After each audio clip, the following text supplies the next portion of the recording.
mo rò pé ká dìde dúró ká kí hallelujah nítorí Ọlọ́run tí ó ràn wá lọ́wọ́ tí ó mú wa la oṣù mẹ́fà àkọ́kọ́ ọdún ìjà nínú ọjọ́ Olúwa kínní nínú oṣù keje ọdún 2019 ògo ni forúkọ Olúwa ẹ kí hallelujah àwọn wà ní ìdúrà wa kí hallelujah méje báyìí láti yin Olúwa lógo fún ètò ṣe fún wa tí mú wa la oṣù mẹ́fà kọjá ní ìrètí pé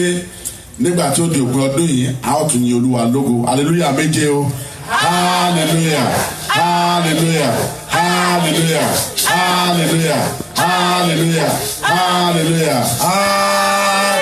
ẹ̀yin Jésù lógo ògo fún Èdùmàrè à ń lọ láti lọ yin Olúwa láti lọ dúpẹ́ lọ́wọ́ Ọlọ́run fún ètò ṣe fún wa rọrí wa ó ní Ọlọ́run ayérayé tí a kò lè rí tí gbẹ́nu mọ́lẹ̀ tí jókòó lè wò ológo dídán àtẹni ìgbani alágbára tí ń ṣẹ́gun àwa yìn ọ́ ìwọ ni ẹlẹ́rìí pé Olúwa ṣẹ́gun ní ọdún mẹ́fà àkọ́kọ́ ọdún yìí fún wa ìbí ni ẹlẹ́rìí náà ọ̀pọ̀lọpọ̀ ní àwọn ìjì tí ó ti jà ọ̀pọ̀lọpọ̀ ní àwọn ibi tí a ti là kọjá ọ̀pọ̀lọpọ̀ ní àwọn tó ti ṣẹlẹ̀ ṣùgbọ́n ní àwọn nǹkan wọ̀nyí àwa ju ẹni tó ṣẹ́gun lọ nípa ẹni tó fẹ́ wa torí náà jẹ́ ká gbọ́ ọpẹ́ sókè lówùúrọ̀ yìí láti yan Ọlọ́run wa ẹ̀ tó dàbí wa sí àdúrà lé òmìnira àdúrà ọpẹ́ Ọlọ́run wa ṣe ọlọ́ba àdúpẹ́ lọ́wọ́ rẹ̀ lẹ́dàá wa bá ti gbé ìdúpẹ́ lẹ́tọ́jú kò lè wò títóbi ní ipò ìtẹ̀dó ayọ̀ gbogbo àgbáyé wọ́n nìkan ní ògo àtọ́lá yẹ fún lówùúrọ̀ yìí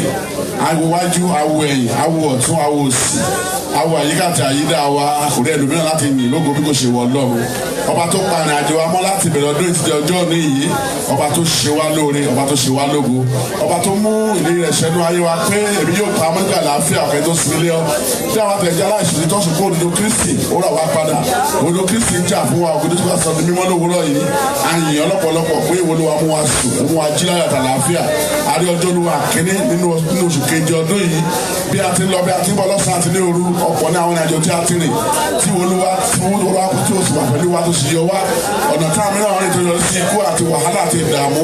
Olúwa mú wa rìn à ń lọ àmúlò àtàlàáfíà a ò rí ìjàmbá a ò rí àkọsílẹ̀ ibì kan ní òfurufú náà orí ilẹ̀ ní orí omi Olúwa gba àkóso ìrìnàjò ojú oorun Olúwa ràn wá lọ́wọ́ òmùkásùn láyọ̀ ká máa jíjí ṣẹ́gun Ọlọ́run ó ṣe lọ́pọ̀lọpọ̀ lórí àwọn ọmọ wa lórí àwọn ọkọ lórí àwọn aya òjàrí wà lọ́jàrí dààmú inú agbo yìí òjẹ́ ká rí ibi òjẹ́ ká gbé ẹnikẹ́ni gbè àṣìṣe ọlọ́pàá Ọlọ́run wa òjẹ́ kí sẹ́kọ̀ọ́ lọ́wọ́ ẹnikẹ́ni òjẹ́ kí èsì kóyà ìṣẹ́gun lórí wa Olúwa gba ọpẹ́ àti ìyìn wa Olúwa gba ìyìn àti ọpẹ́ wa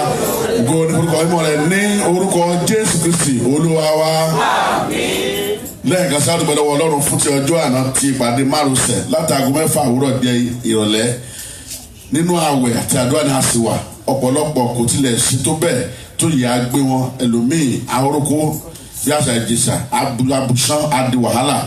Olúwa ò jẹ́ kí ìṣẹ̀lẹ̀ bí kí ó ṣẹlẹ̀ nínú àwọn ìpàdé náà Olúwa jọba Olúwa fi ògo rẹ̀ hàn a ó sì máa sọ wípé a ó rí àwọn ọ̀rọ̀ èrí nígbà tí yóò máa tó àkókò pàápàá jùlọ láìpẹ́ láì jìnnà a ó yin Olúwa fún àṣeyọrí ti ọjọ́ àná ẹ jẹ́ ká gbàdúrà ọpẹ́ Olúwa ó ṣeun lọ́pọ̀lọpọ̀ Ọlọ́run agbára wa àfòkòfòkò mímọ́ rẹ̀ fún ìyá tí ó ṣe ní ọjọ́ àná agbé ọ̀gá kó ràn wá lọ́wọ́ láti bá wa níwájú rẹ̀ títí di láti òwúrọ̀ di àṣálẹ́ ó jẹ́ kí òyìn náà yóò jó kọ́ wa ó jẹ́ kí ìdòdó kókò wá sán ó jẹ́ kí ìṣẹ̀lẹ̀ bí kò ṣẹlẹ̀ ó jẹ́ kárí wàhálà ìdààmú tó lè mú ọlọ́pàá tàbí náà wọ́n wọ èyí yìí Ọlọ́run àṣẹ ọlọ́ba Olúwa gba ọpẹ́ tó gba àyìn wa Olúwa gba àyìn àtọpẹ́ wa ọpẹ́ náà wá ní òwúrọ̀ yìí jẹ́ kó ṣètò ọgbà gbòòrò ní orúkọ mímọ́ rẹ̀ ní orúkọ Jésù Kristi Olúwa wa a ó lọ síwájú Olúwa tìrẹ̀lẹ̀ àti tìrònú a ó bẹ̀bẹ̀ níwájú Olúwa gbogbo àwọn àìṣedédé wa ìkùnà wa àìtọ́ wa ó ní ẹnikẹ́ni tó bá bọ̀ ìṣẹ̀lẹ̀ múlẹ̀ kí yóò ṣeré àwa sì fẹ́ ṣeré afẹ́rẹ́ ògo Olúwa lówùúrọ̀ yìí pé kí Olúwa kó dárí gbogbo àṣírí ìṣèwádìí wa ẹ̀ṣẹ̀ ní bàbá ní ìkọ̀kọ̀ níbi kó tutù láti kú ògo Ọlọ́run kí Olúwa kó dárí jì wá kí á jẹ́ òrè kọjá wa níwájú rẹ̀ jẹ́ kí á gbàdúrà lé òmìnira Ọlọ́run wa bá ti bẹ̀ ní ọ̀run wọ́n nìkan ni mo ṣe kú níwájú rẹ̀ wọ́n bá tí ó sì mọ ìrọ́nú àti àwọn ohun tí ó pa wọ́n nínú ọkàn mi lórúkọ Jésù jẹ́wọ́ ìkùnú níwájú rẹ̀ lówùúrọ̀ yìí Olúwa dáríjì gbogbo ìkùnà àti àìtọ́ àti àìyẹ́ mi gbogbo àwọn àléébù gbogbo àwọn ìkùnà tí fẹ́ra yí ẹ̀rẹ̀ gbogbo àwọn ọ̀rọ̀ àwọn ìwà ṣe tí kò bá ìfẹ́ wọ̀ lọ́rùn mi lórúkọ Jésù Olúwa dáríjì Olúwa wòlíì àwọn ọ̀pọ̀ Olúwa fẹ́ ìjẹ́rẹ́ wò mí Olúwa sàmúlẹ̀ mo fẹ́ lóògùn rẹ̀ lówùúrọ̀ yìí Ọlọ́run ìyanu lórúkọ Jésù Olúwa bá mi pàdé ní àyè ńlá Olúwa fi ara rẹ̀ orí àfẹ́tàgbà máa gbégbé ayé ẹlẹ́ṣẹ̀ Olúwa gbé wọ̀ mí Olúwa rẹ̀ lọ́wọ́ ṣàmúlẹ̀ lóògùn rẹ̀ ní orúkọ Jésù Kristi Olúwa wa. A sọ fún olùpàdé lówùrọ̀ yìí Bíbélì wípé láàrin àwọn ènìyàn láàrin àwọn ènìyàn ẹ̀ka bí a bá rí àwọn olùgbẹ̀wò èké àwọn olùfẹ̀sùn àwọn agbára tí a wá ní Kristi tí a kò rí gbogbo àwọn ẹ̀mí òrùn gbé ẹ̀mí tí ń sákọ̀ ọkàn mẹ́rin kiri ọkàn ní àkókò ìwàásù tàbí gbàtọ́ yẹ ká gbà lọ́wọ́ Olúwa pé lówùrọ̀ yìí Bíbélì wípé àyà yóò ká àwọn àlejò wọ́n sì ti bẹ̀rù sájáde bí kọ́lọ́fín wọn kí Olúwa kó lé wọn jáde lówùrọ̀ yìí agbára mímọ́ Ọlọ́run kó Olúwa kó sọ̀kalẹ̀ egun mẹ́rin léyìí kí ó gbin náà mímọ́ jẹ kí náà mímọ́ kí ó sọ̀kalẹ̀ kí ó sì rú gbogbo àwọn àlejò kí ìbùkún Olúwa kó lè sọ̀kalẹ̀ sáàrin wa ẹ jẹ́ ká gbàdúrà ẹ jẹ́ ká gbàdúrà ní òbí ẹ jẹ́ ká gbóhùn sókè ẹ jẹ́ ká gbóhùn sókè eléyìí ń ṣe tá a gbà ní kọ́lọ́ kẹ́lẹ́kẹ́lẹ́ gbogbo pàtì agbára táwa ní wọ Kristi àkòrí ní òwúrọ̀ yìí gbogbo àwọn àlejò àpè wọn ní àlejò gbogbo àwọn ìbí tí àkòrí ní Kristi tí kò fi ìdíbílẹ̀ ní Bíbélì gbogbo agbára àti ipa Sátánì àtàwọn ọmọ ogun rẹ̀ gbogbo ẹ̀mí rìn kiri ọkàn gbogbo ẹ̀mí tí ń ṣàdúrà jẹ gbogbo ẹ̀mí tí ń fi orúnkún ní gbogbo ẹ̀mí tí kì í jẹ́ kẹ́ni kó ní àkókò láti gbọ́ ọ̀rọ̀ rẹ ní orúkọ Jésù àpapọ̀lọ̀ rẹ̀ Olúwa lé wọn jáde gbogbo àwọn ènìyàn kan ní ẹ̀jẹ̀ àwọn olùfisùn èké agbára búburú ní wọn sínú Kristi ìgbìmọ̀rin lé ní àfọwọ́lẹ̀ lọ́wọ́ nípa Jésù Olúwa nà wọ́n jáde ẹ̀mí mọ́ lé wọn jáde lórúkọ Jésù sọ̀kalẹ̀ ní yìí Olúwa sọ̀kalẹ̀ Olúwa gbà àkóso ní orúkọ Jésù Kristi Olúwa wa. A ó sọ fún wa pé lóòrọ̀ yẹn a ti dé gbogbo tó lè jẹ́ ẹ̀dùn ọkàn wa gbogbo tó lè jẹ́ ìṣòro wa Hánà kò tẹ̀ lọ sí Ṣílò ní ọjọ́ wọn ni ó sì rí ìbùkún gbà a ti dùn wá ní Ṣílò lówùrọ̀ yìí pé lónìí kí Olúwa kó bá a ní wa pàdé gbogbo àwọn ìbéèrè àtẹ̀wẹ̀tà kọ́ síwájú lówùrọ̀ yìí kí Olúwa kó fi àṣẹ dá wa lóhùn kí a lè rí gbàdúrà pàápàá ní oṣù yìí nígbà tó fi di ogun sí kólúkúlùkù ní ọ̀rọ̀ èyí tó gbòòrò láti lè wá jẹ́ níwájú lọ ẹ jẹ́ ká sọ ní àdúrà lórúkọ Jésù Kristi Násárẹ́tì bàbá wa ti bẹ ní ọ̀run à ń bẹ níwájú rẹ wọ́n ní gbogbo agbára láti tó bẹ ní káwọ́ rẹ̀ àti kú ẹ̀dùn wa wá síwájú lóhùn láti bá wa pàdé lórúkọ Jésù Olúwa bá wa pàdé gbogbo àwọn ìbéèrè wa lówùrọ̀ yìí Olúwa fi àṣẹ dáhùn gbogbo ọ̀nà tí a ò gbà mú ẹ̀bẹ̀ wa wá síwájú lówùrọ̀ yìí lórúkọ Jésù Olúwa jẹ́rìí ara rẹ Olúwa jẹ́rìí ara rẹ Olúwa jẹ́rìí ara rẹ Olúwa jẹ́rìí ara rẹ Olúwa jẹ́rìí ara rẹ Olúwa jẹ́rìí ara rẹ Olúwa sọ rẹ ní mímọ́ nínú ọ̀rọ̀ rẹ nínú àdúrà náà wọ́n dáhùn ṣe lórúkọ Jésù Olúwa fi ara rẹ hàn Olúwa ṣe ìyanu Olúwa ràn wá lọ́wọ́ ní orúkọ Jésù Kristi Olúwa wa. A sọ fún wa gbogbo àwọn oníṣẹ́ tó wá yóò lò ní òwúrọ̀ yìí bẹ̀rẹ̀ láti ẹni tó kéré jẹ tó dàgbà ní ìwé ènìyàn ní pé Olúwa kó gbé wọn kó kó wọn fún agbára iṣẹ́ ìránṣẹ́ tó òwúrọ̀ yìí kí ó ti ọ̀dọ̀ Ọlọ́run wá tàṣẹ gbogbo àwọn abukari basira kapa gbogbo àwọn tí Olúwa yóò lò pápá nítorí Ọlọ́run lówùrọ̀ yìí kí Olúwa kó pinnu wọn dénú wa ọ̀rọ̀ òwúrọ̀ yìí kí ó ní àmì rere nínú ayé wa ẹ ká sọ ní àdúrà lórúkọ Jésù Kristi Násárẹ́tì wa ti bẹ̀lẹ́ ọ̀run gbogbo àwọn ènìyàn tó ń lò ní òwúrọ̀ yìí ní àfihàn lọ́wọ́ láti tó kéré nígbà tó dàgbà ní ìwé ènìyàn náà àwọn ènìyàn rẹ lórúkọ Jésù Olúwa gbé wọn wọ̀ lórúkọ Jésù Olúwa gbé wọn wọ̀ ìfàmì olóyè láti ọ̀run wá èyí tó tayọ sí ìránṣẹ́ ní orúkọ Jésù Olúwa gbé wọn lúkúlùkù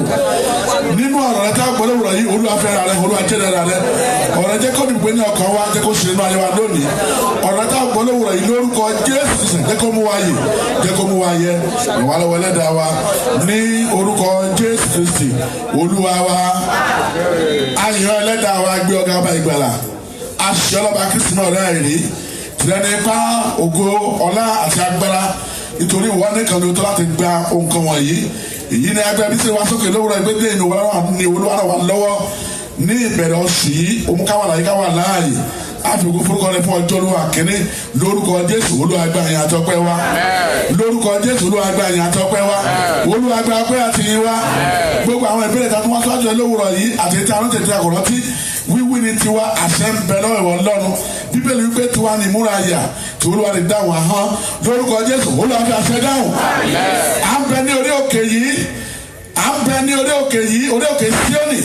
Bíbélì wípé òkè Síónì kò sí fún àwọn aláìkọlà ní orúkọ Jésù Olúwa sọ̀kalẹ̀ lórúkọ Jésù Olúwa sọ̀kalẹ̀ lórúkọ Jésù Olúwa sọ̀kalẹ̀ lórúkọ Jésù Olúwa sọ̀kalẹ̀ lórúkọ Jésù Olúwa sọ̀kalẹ̀ Olúwa bá ní wa pàdé Olúwa ṣeré fún wa nínú ìbùkún tí ọjọ́ ní lórúkọ Jésù jẹ́kájẹ́ alábùkún fún jẹ́kájẹ́ alábàágbé ọ̀tá mẹ́jọ ó dènà wa ògo rẹ kí ó buyọ lópin ìpàdé tí òwúrọ̀ yìí jẹ́ká lè ní orí ọ̀fẹ́ tí ó gbòòrò láti lè ní orúkọ ògo rẹ a sì máa gbé ọ̀gá títí ògo ní orúkọ mímọ́ rẹ ẹ jẹ́ a gbàdúrà ní orúkọ Jésù Kristi Olúwa àti olùgbàlà wa. Àmín, àmín, àmín lórúkọ Jésù. Ẹ kí hallelujah. A fẹ́ lọ fi ijó àti ayọ̀ yìí Olúwa ní òwúrọ̀. Hallelujah.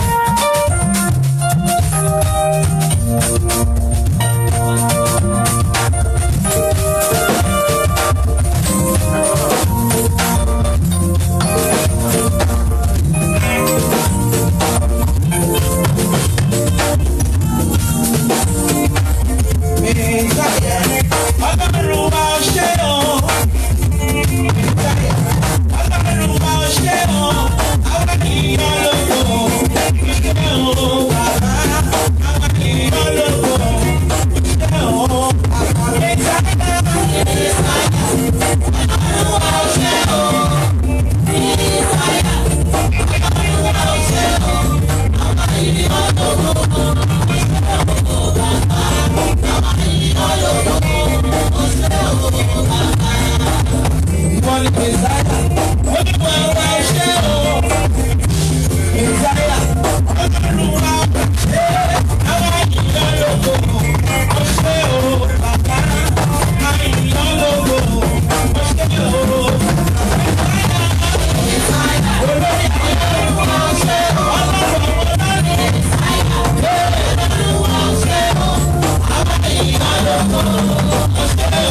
tẹ̀síwájú nínú ìjọsìn nígbà táwọn máa kọ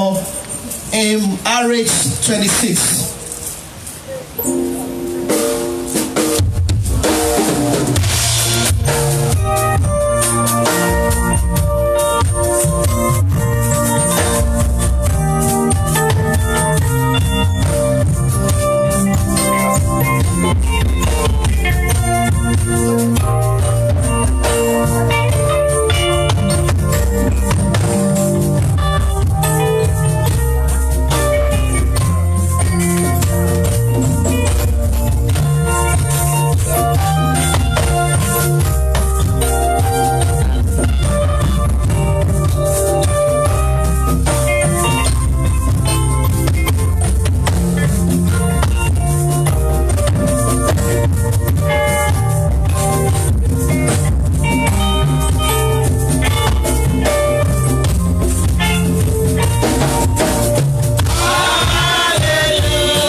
nǹkan tí ń ṣe ohun ìyanu.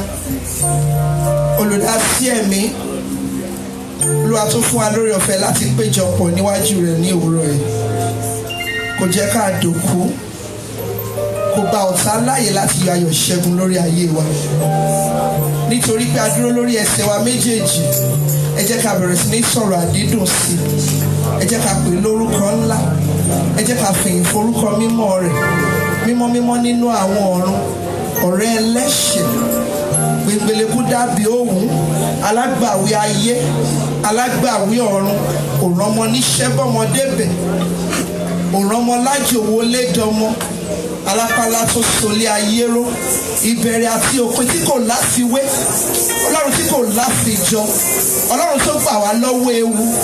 kò jẹ́ kí ayé bèrè wípé níbo lọ́lọ́run wá wà, kò sí ọlọ́run wa. A yìn ọ́ nítorí tí o ṣeun, nítorí tí àánú rẹ dúró láé. O ṣé bàbá wa, ọlọ́run tó ń dá ogun ayé wa dúró. Ìyìn ògo forúkọ mímọ́ rẹ̀. Alpha, ìbẹ̀rẹ̀ mi, Omega, ìwọ lópin, ìwọ ni ògo yẹ, ìwọ.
ṣe bẹ̀rù òwí bẹ́ẹ̀ ṣe bẹ́ẹ̀ arúgbó ọjọ́ agbé ọ̀gá lóòrọ̀ yìí Olúwa gba ọpẹ́ àti ìyìn wa ògo ní fún orúkọ yín lókè ọ̀run fún èyí tí ẹ ṣe Olúwa gba ọpẹ́ wa fún èyí tí ẹ tún máa ṣe Olúwa gba ìyìn wa bá ti máa tẹ̀síwájú nínú ìjọsìn yìí Olúwa já rí ọ ká sì padà lọ sílé pẹ̀lú ẹ̀kúnrẹ́rẹ́ ìbùkún ní orúkọ Jésù Kristi ní àjọsìn.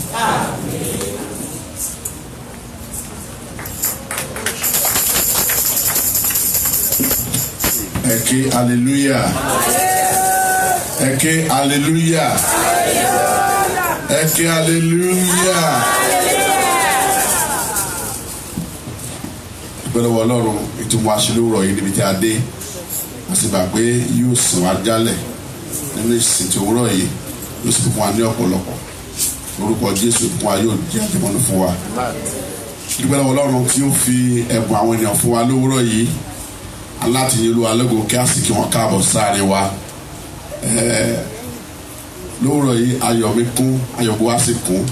Torí àwọn tí Olúwa fún wa lówùrọ̀ yìí àti rí wọn ní ọjọ́ àná ní àwa tí a bá wá sí ìpàdé àdúrà márosẹ̀ ní àná. A sì ti rí àwọn ẹ̀bùn Ọlọ́run ní ara wọn. Kì í ṣe ìgbà àkọ́kọ́ nìyí ṣùgbọ́n a gbọ́dọ̀ kí wọn káàbọ̀ sára gẹ́gẹ́ bí ìṣe wa. Ògo ni forúkọ Olúwa. Olúwa fún wa lówùrọ̀ yìí àwọn bàbá wa àti màmá wa olùṣọ́ àgùntàn apọ́sítélì ra Kristi láti jọ apọ́sítélì náà ibi orí ni wọ́n wà àǹfààní ni a rí tí wọ́n wà láàrin wa lówùrọ̀ yìí torí alábòjútó ni wọ́n sì wà ní ibi orí ní national headquarters ní Nàìjíríà ògo ni fún orúkọ Olúwa ọ̀mọ̀wé ni wọ́n PhD holder òun bàbá wa pastor Dr. Isaac Awotomi ló tọwọ́ tó dárúkọ àti màmá wa Thickness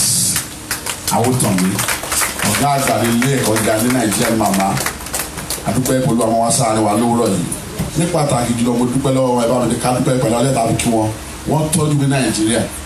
bàbá àti màmá wa gúnyán wọ́n á gbé wá fúnra wọn bí tí mo wà kì í ṣe pé wọ́n gbé rán yàn orí ọ̀fẹ́ ni ẹni tí ipò ẹ̀ tó ìbápa inú Kristi kò ní ṣirú ẹ̀ wọ́n wá gúnyán àti àwọn àti màmá tó gbé wá pé iyán ẹ̀ rèé o iyán ẹ̀ rèé o tó ní àwọn fẹ́ alóyà mẹ́ta kí wọ́n káàbọ̀ sí àárín wa alóyà tó gbóná alóyà mẹ́ta o hallelujah hallelujah hallelujah. Praise the Lord. Hallelujah. Praise the Lord. Praise the living Jesus. The Lord is good. And all the time. God bless you all in Jesus' name. Ẹ ṣe gbogbo ẹ̀yẹn bíi dágo dúró ogun ò ní dìde láyé yìí lórúkọ Jésù gbogbo ogun tó bá fẹ́ dìde Olúwa ó fi ṣòfò lórúkọ Jésù ẹ kú ìtọ́jú bàbá mi ọ̀dẹ́nẹ̀ àti mọ̀mọ́ dàmú mọ̀mọ́ ti di àbí skẹ́dùn ni tó mo béèrè wọn lánàá adélé lánàá ajẹyán lánàá ṣùgbọ́n pando yam la jẹ ṣe yányán ìṣàyè yányán pando la jẹ àlẹ wẹ́lẹ́ bí táǹgọ̀ ẹ ṣe gan sa Olúwa yóò bùkún wa gbogbo wa lórúkọ Jésù a ó gbé ọ̀dọ̀ Jésù sí a lè parí ẹ̀sà ayé yìí lórúkọ Jésù Olúwa wa ẹ ṣe gan sa.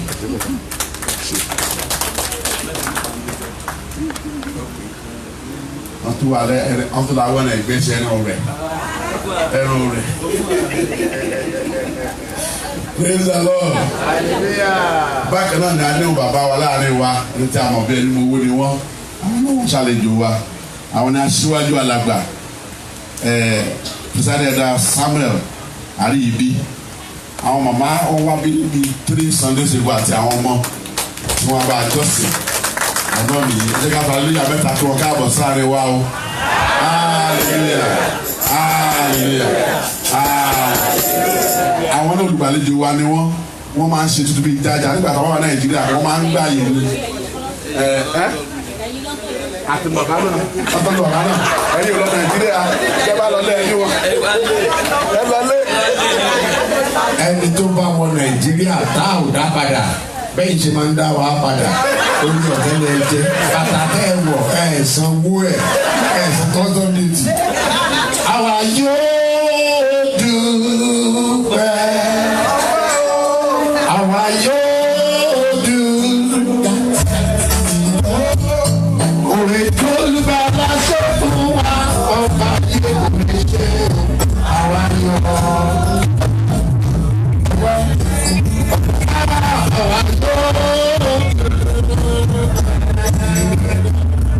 Our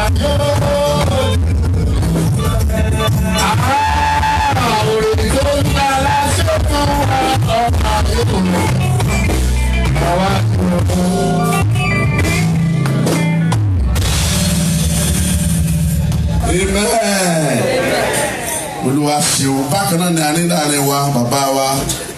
arákùnrin bàbá wa Samuel Adégbọlá àwọn náà láti ìjọ àpòsílẹ̀ láti Abẹ̀sán ní bàbá adéyìí àdínà jíjọ wa aleluya mẹ́ta kí wọn káàbọ̀ sáré wa o aleluya mẹ́ta o aleluya aleluya aleluya. Ẹ̀yin Olúwa lógo. Ògo. Ẹ̀yin yá. Ọlọ́run wa. Ọba tó gbọ́ àdúrà.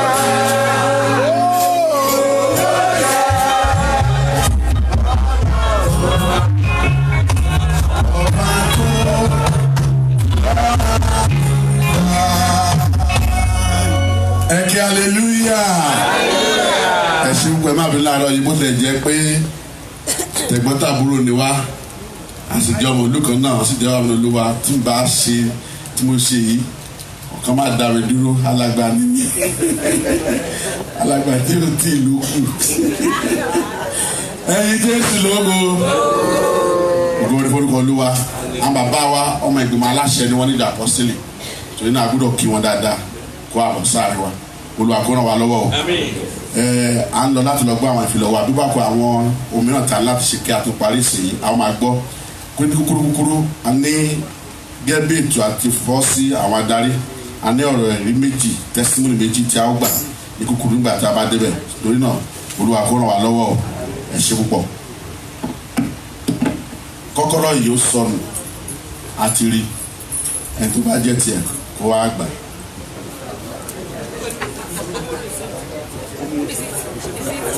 Ẹ kí hallelujah.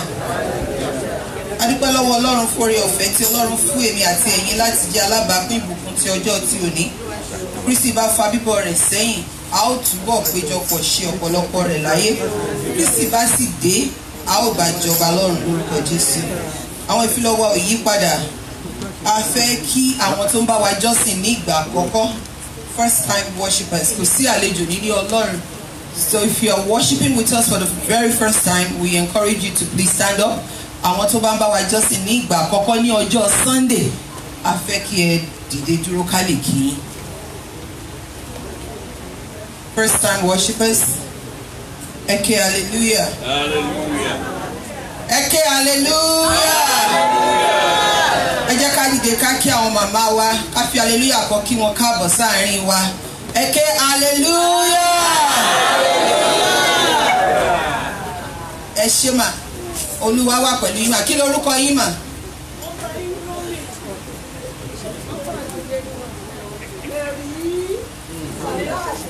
Ẹ káàbọ̀ mọ́mì. Tá a bá ti parí ìsìn, ẹ rí àwọn bàbá wa kí wọ́n lè gbàdúrà fún yín. Àti àwọn dádì wa náà níbẹ̀ yẹn. Kí lorúkọ yín sà? Bàbá wa Ọbádáre. Ọbádára. Okay. Ẹ jẹ́ ká dìde ká fi hallelujah kọ́ kí wọn náà káàbọ̀ sáàárín wa o. Hallelujah. Ẹ káàbọ̀ sáàárín wa sà. Ẹ jọ̀ọ́ ẹ rí àwọn bàbá wa lẹ́yìn ìsìn. Olúwa dúró tì wá. Gbogbo wa ṣe rántí wípé ní ọjọ́ Sátidé tí ó kọjá a ṣe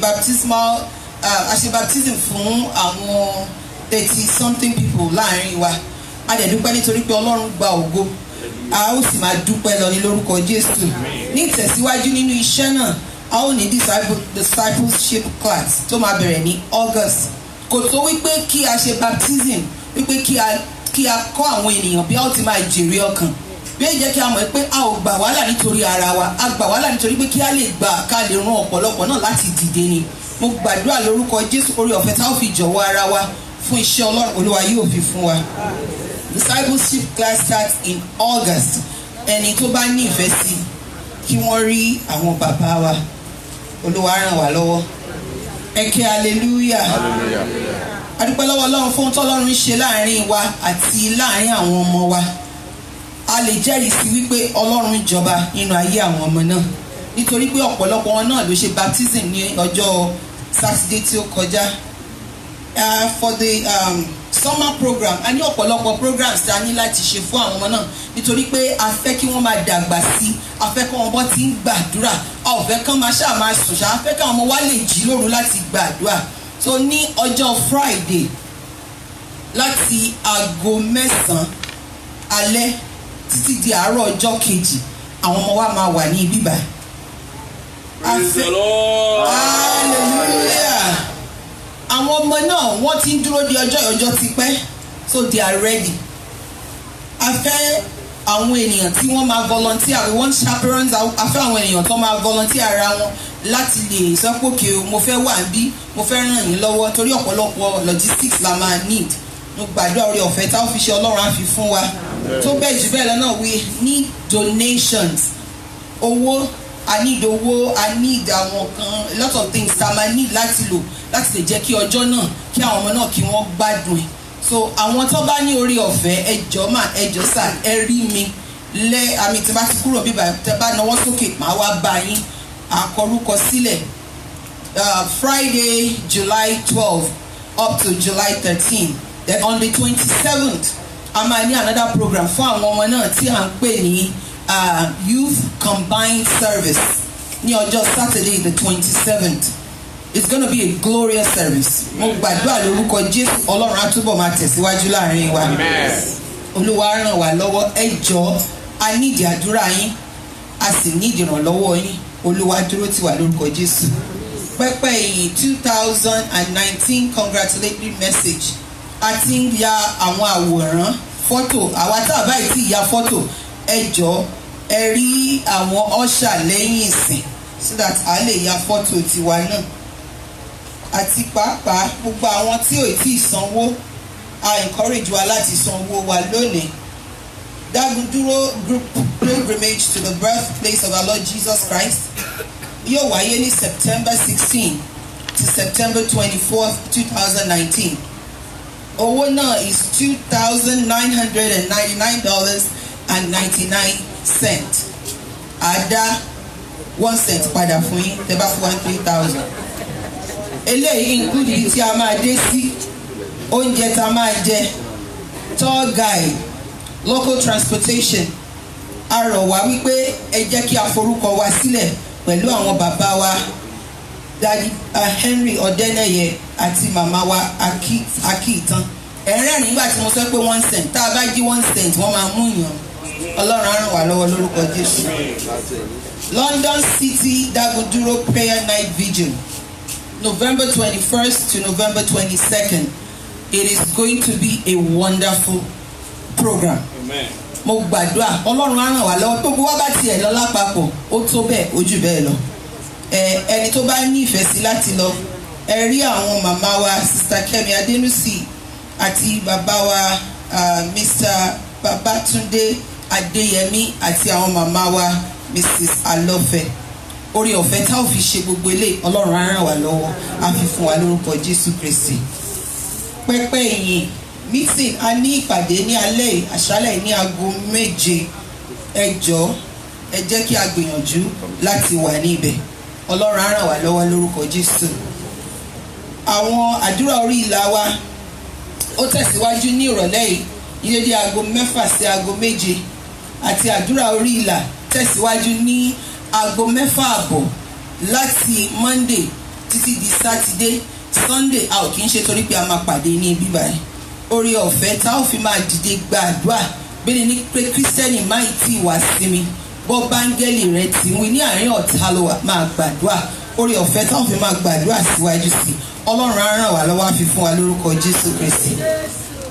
A rí ìwé ìdúpẹ́ gbà láti ìdílé Adéwùsì àti ìdílé Ọ̀kẹ́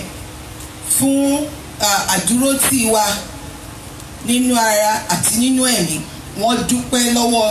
lọ́wọ́ wa gan. Wọ́n sì kà á bí wọ́n ti fi ránṣẹ́. Although you may not hear it as often as you should, you're appreciated so much. I wish I had a new way to say thank you. A way that will really express how much your kindness has meant to us. You have a way of touching lives, of making days a little brighter, hearts a little happier, and problems seems a whole lot better. From the Adewusi and Okes family to Harvest Point and Daguduro family, God bless you. Tó bá kù àwọn ìfilọ̀ mìíràn, a ó túbọ̀ máa fi a ó máa jẹ́ kí a máa gbọ́ mo sọ Ìgbò láàrin yẹn ni God bless you all.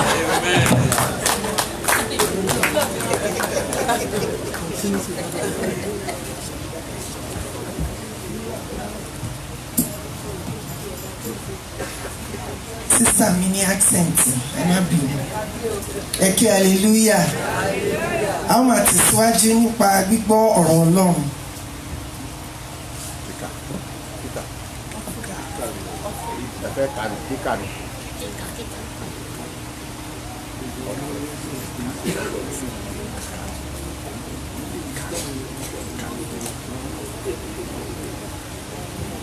A ó máa tẹ̀síwájú nípa kíka ọ̀rọ̀ Ọlọ́run, àṣàyàn ọ̀rọ̀ Ọlọ́run tí ìsìn ọjọ́ òní ni a ó rí nínú ìwé Pétérù kejì orí kẹta láti ẹsẹ̀ kẹwàá títí dé ẹsẹ̀ kejìdínlógún. Ìwé Pétérù kejì orí kẹta ẹsẹ̀ kẹwàá títí dé ẹsẹ̀ kejìdínlógún. 2 Peter chapter 3 verses 10 through 18. Èyí tí ó kà báyìí wípé ṣùgbọ́n ọjọ́ Olúwa ń bọ̀ wá bí olè ní òru, nínú èyí tí àwọn ọ̀run yóò kọjá lọ, tí àwọn ti ariwo ńlá àti àwọn ìmọ́lẹ̀ ojú ọ̀run yóò sì ti inú ooru gbígbóná gidigidi di yíyọ, ayé àti àwọn iṣẹ́ tí ó wà nínú rẹ̀ yóò sì jóná lúlú. Ǹjẹ́ bí gbogbo nǹkan wọ̀nyí yóò ti yọ ọ́ nì, irú ènìyàn wo ni ẹ̀yin ìbáà jẹ́ nínú ìwà mímọ́ gbogbo àti ìwà bí Ọlọ́run? Kí ẹ máa retí, kí ẹ sì máa múra gírí de dídé ọjọ́ Ọlọ́run, nítorí èyí tí àwọn ọ̀run yóò gbiná, tí wọn yóò di yíyọ, tí àwọn ìmọ́lẹ̀ rẹ̀ yóò sì ti inú ooru gbígbóná gidigidi di yíyọ. Ṣùgbọ́n gẹ́gẹ́ bí ìlérí rẹ̀, àwa ń retí àwọn ọ̀run tuntun àti ayé tuntun nínú èyí tí òdodo ń gbé. Ẹsẹ̀ 14. Nítorí náà olùfẹ́, bí ẹ̀yin ti ń retí irú nǹkan wọ̀nyí, ẹ múra gírí kí a lè bá yín ní àlàáfíà, ní aláìlábàwọ́n àti ní aláìlábùkù ní ojú rẹ̀. Kí ẹ sì máa kà á sí pé sùúrù Olúwa wa ìgbàlà ni, bí Pọ́ọ̀lù gẹ́gẹ́ pẹ̀lú arákùnrin wa olùfẹ́ ti kọ̀wé sí yín gẹ́gẹ́ bí ọgbọ́n tí a fi fún un. Bí ó ti ń sọ̀rọ̀ nǹkan wọ̀nyí pẹ̀lú nínú ìwé rẹ̀ gbogbo, nínú èyí tí ohun mìíràn tí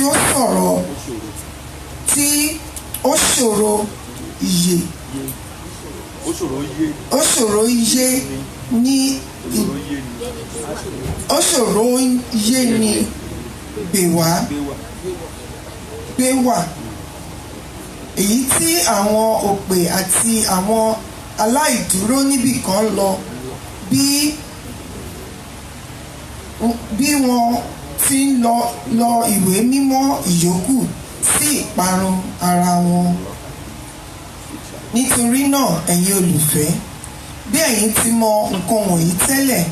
ẹ máa kíyèsára kí a má bàa fi ìṣìnà àwọn ènìyàn búburú fà yín lọ, kí ẹ sì ṣubú kúrò ní ìdúró ṣinṣin yín. Ẹsẹ̀ 18 ẹsẹ̀ tí ó kẹ́yìn. Ṣùgbọ́n ẹ máa dàgbà nínú oore ọ̀fẹ́ àti nínú ìmọ̀ Olúwa àti olùgbàlà wa Jésù Kristi, ẹni tí ògo wà fún nísinsìnyí àti títí láéláé. Àmín. Èyí ni ọ̀rọ̀ Ọlọ́run. Kí Olúwa kí ó bù sí kíkà àti gbígbọ́ ọ̀rọ̀ rẹ̀. Hallelujah. Adé àkókò tí ó lọ́wọ́ jùlọ a lọ láti lọ gbọ́ Ọlọ́run lówùúrọ̀ yìí. Gbogbo àdúrà pé Ọlọ́run ká gbọ́ yóò ní gbogbo ní ọkàn wa, yóò ṣe wá ní rere. Àwọn tí olúwa yóò lò fún àwọn bàbá wa ìránṣẹ́ Ọlọ́run olùṣọ́ àgùntàn àpọ́sítélì Kristi ọ̀jọ̀gbọ́n Isaac Awótánmi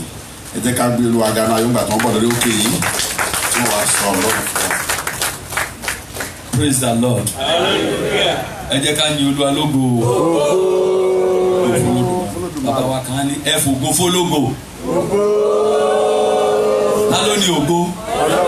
Ẹ fògo fólógo. Mo dúpẹ́ lọ́wọ́ Ọlọ́run ṣáájú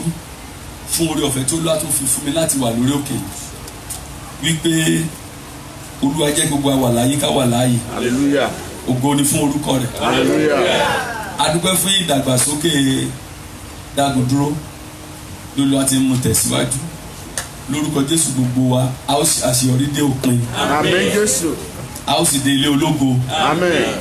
Torí òun ni gbogbo ìkókó tá a fi wà níbí àbí kì í ṣe bẹ́ẹ̀. Ta ló mú ìmọ̀ bàbá ọdẹ níran bàbá ọdẹ náà yẹ. Ta ló jẹ́ kẹ́ ẹ rí mi bí lẹ́nu. Ẹ bá má rí bèmí náà ẹ bá má mọ̀ ilé ṣùgbọ́n Jésù ló jẹ́ káríra wa.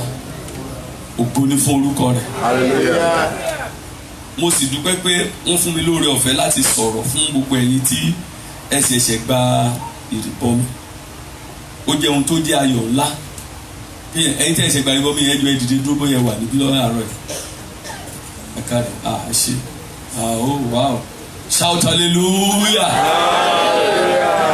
It is well with you in Jesus name. Amen. Ẹ jókòó. Ó jẹ́ èmi náà gba ìrìbọmi lọ́dún tí mo gba ìrìbọmi Abẹ́òkúta ni mo ti gba ìrìbọmi ibẹ̀ ni mo ti gbọ́wọ́ tún dàpọ̀ ṣùgbọ́n mo sọ fún ẹ̀yin tẹ́ wá bí lánàá inú ìjọ ni wọ́n bí mi sí màmá mi ń wá ọkùnrin kò rọ́kùnrin bí èmi nìkan náà lọ́kùnrin ó ti bí obìnrin 4 ṣáájú kí òun Olúwa tó jáde pé báyìí ni Olúwa wí wọ́n fún ọ ní ọmọkùnrin kan Isaac tẹ́ ẹ pè mí orúkọ tó Olúwa fún mi látọ̀run nìyẹn orúkọ méjì ni Isaac orúkọ rẹ̀ yóò jẹ́ Isaac Olúwa gbé mi ga bó ṣe sọ nìyẹn mi ò tí ì dáyé tẹ́ ti sọ orúkọ yẹn so kán tó bí mi ni wọ́n ti sọ mo ṣe ẹgbẹ́ akọrin mo ṣe gbogbo ẹ̀ èmi náà lọ patí díẹ̀ kí n tó gba Jésù kì í ṣe wípé wọ́n bí mi sínú àpòsílẹ̀ o wọ́n bí mi sínú àpòsílẹ̀ o ibẹ̀ ni bàbá àti ìyá tó bí mi wà o praise God o Hallelujah. gbọ́n mo ń lọ patí mo mọtí mo gbé obìnrin àwọn náà gbóbìnrin jẹ́ kí n sọ yẹn lójú mọ́ mi kí wọ́n mọ̀ bínú praise God not to embarrass her praise God torí àárọ̀ ìgbà tí mò ń bọ̀ mo ṣe ń sọ̀kalẹ̀ lórí òkè tí bàbá àbúrá kìnìún wa gbé wa bàbá Fáwálé lóluwà ń bá mi sọ pé nǹkan bó ṣe máa sọ̀rọ̀ lọ́run èèyàn lè wà ní church kó má ti fi ẹ̀ṣẹ̀ sílẹ̀ ẹni tí ó bá ti fi ẹ̀ṣẹ̀ sílẹ̀ àwọn kankan ní Sátánì ò lè ṣe èkíní Sátánì ò lè dàgbà lábẹ́ oore ọ̀fẹ́ òun ò ní ibi ohun tí mo bá sọ̀rọ̀ lọ́rùn ní àárọ̀ ènìyàn o dídàgbà nínú kíni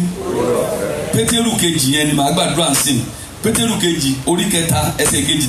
dín ní 20 ẹgbọ́n tó sọ o. Ṣùgbọ́n ọ̀ṣẹ́ àdẹ́sí mọ́ mi. ẹ máa dàgbà nínú oore ọ̀fẹ́. ẹ máa dàgbà nínú oore ọ̀fẹ́ yes. àti nínú ìmọ̀ Olúwa àti olùgbàlà wa Jésù Kristi ẹni tí ògo wà fún nísinsìnyí àti títí láéláé. Àmín shout hallelujah. Kò sí bí ènìyàn ṣe lè wà láyé mo ní àwọn ọ̀rẹ́ l'Amẹ́ríkà gan o ọ̀pọ̀lọpọ̀ wọn ti dé bí 1982 ní 1983 bá ṣe parí secondary school tán ni wọ́n ti wá tó wà California wà bẹ́ẹ̀ tó wà bẹ́ẹ̀ mo ṣe bá kan sọ̀rọ̀ títí di ọ̀la àsìkò tí ìgbà ìrere Jésù praise God kí ló sọ wá dọ̀rẹ́ ẹ̀ṣẹ̀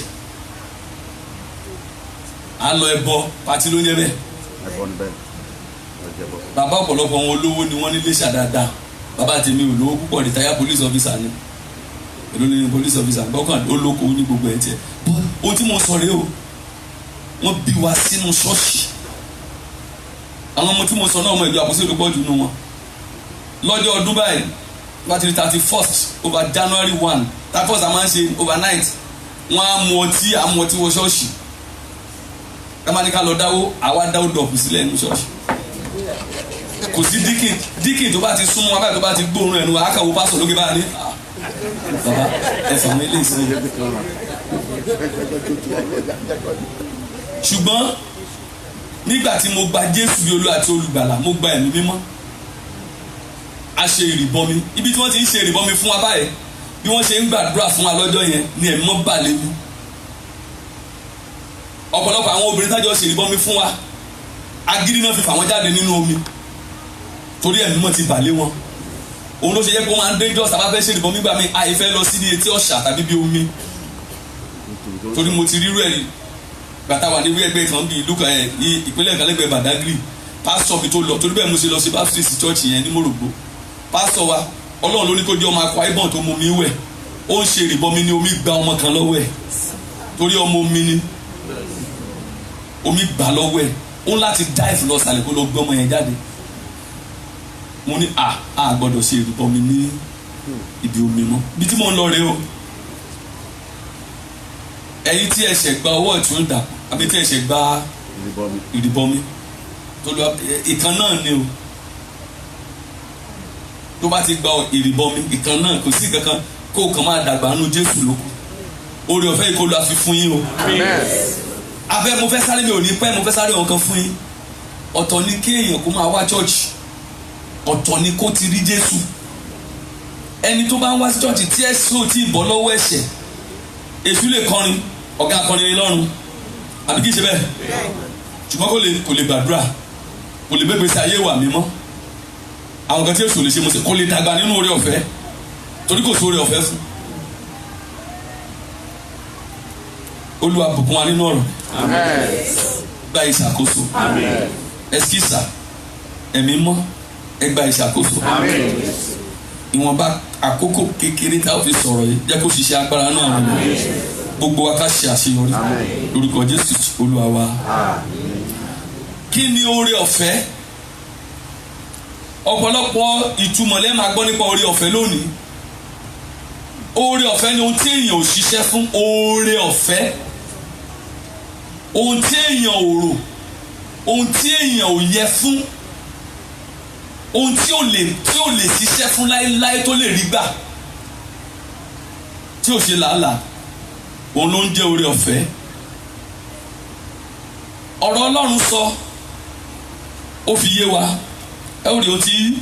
Paul sọ nísìnyí, oyè Paul tó fi yé dáadáa ni pé ó ti wọnú ayé kó tó gba Jésù. Paul was a rascally person. Paul was a humanizer. I was reading a book ìwé kan nípa Paul, the man Paul. Ó sọ pé Paul èèyàn kúkúrú ni, ó kẹsẹ̀, ó sì parí. Wọ́n wá sọ mẹ́ pé wọ́n láwọn apárí máa ń fẹ́ràn obìnrin, èèyàn apárí ẹ̀ mọ́ obìnrin. Gàtọ̀ sọ bẹ́ẹ̀ ni wọ́n wo àwọn traits yẹn nínú wọn. Now Paul ó ti wọnú ayé, kò sí ẹni tó lè lọ mú Paul kó o lè lọ wàásù ìrere sí ẹ lè dé ọ̀dọ̀ ẹ̀, torí bodyguard tó ní, bodyguard tí Paul ní kò sẹ́ni tó lè súnmọ́. Èèyàn tó terrible ni òun kan sọ fún rẹ̀, ó ní mo bà ìjọ Ọlọ́run jẹ́. Ó sọ níbi kan ó léwu ènìyàn ló. He was a terrorist. He was also a licensed killer. Òun máa ń gbàwé láti pààyàn ni. Mo fẹ́ pa kírísítẹ́nì 8 lónìí. Adé lọ gbọ́dọ̀ bá àwọn olórí ẹgbẹ́ bàbá mi sáyẹ̀nsì. Màá mú 12 balẹ̀ nínú wọn. Màá pọ̀ ọmọdé wẹ́wẹ́ 4, obìnrin 9, ọkùnrin 8. Ó yẹ bá mi sáyìn. Wọ́n á dẹ̀ sáyẹ̀nsì. Wọ́n ti mọ̀. It was like James Bond 007. Ṣé ẹ wo James Bond rí? Dáhùn. Bẹ́ẹ̀ni sá. Ẹ̀dẹ̀ ti ka jẹ́ ma ẹ̀yin mẹ́rin lẹ́ ti ka glitches very well. Ẹ má jẹ́ kí n lọ sórí yẹn. Now Paul bí tó bá jẹ́ pé ní ọ̀dọ̀ èṣù ni tàbí ìwọ tènìyàn, kò yẹ kí Paul tiẹ̀ di kan nínú Jésù. Ẹ rí i pé ohun tí Pétérù sọ nínú ìrètà Ọlọ́run tá a kà yẹn, ó ní Paul nínú ọgbọ́n tí Ọlọ́run fún ló jẹ́ pé inú ohun tó kọ́ ó ṣòro ó gbé ni ó wà, ó ṣòro yé ni gbé wà. It's hard to understand. Paul kàwé, ó mọ̀wé, he was of Platoic school Plato ló lọ àbí ó mọ̀ pa Plato ó mọ̀ philosophers gbogbo ẹ̀ ló wà lórí Paul. Òun ló jẹ́ kí ìgbàgbọ́ yé wa dáadáa. Gbogbo ẹ̀kọ́ tí Jésù kàn kọ́ abstract,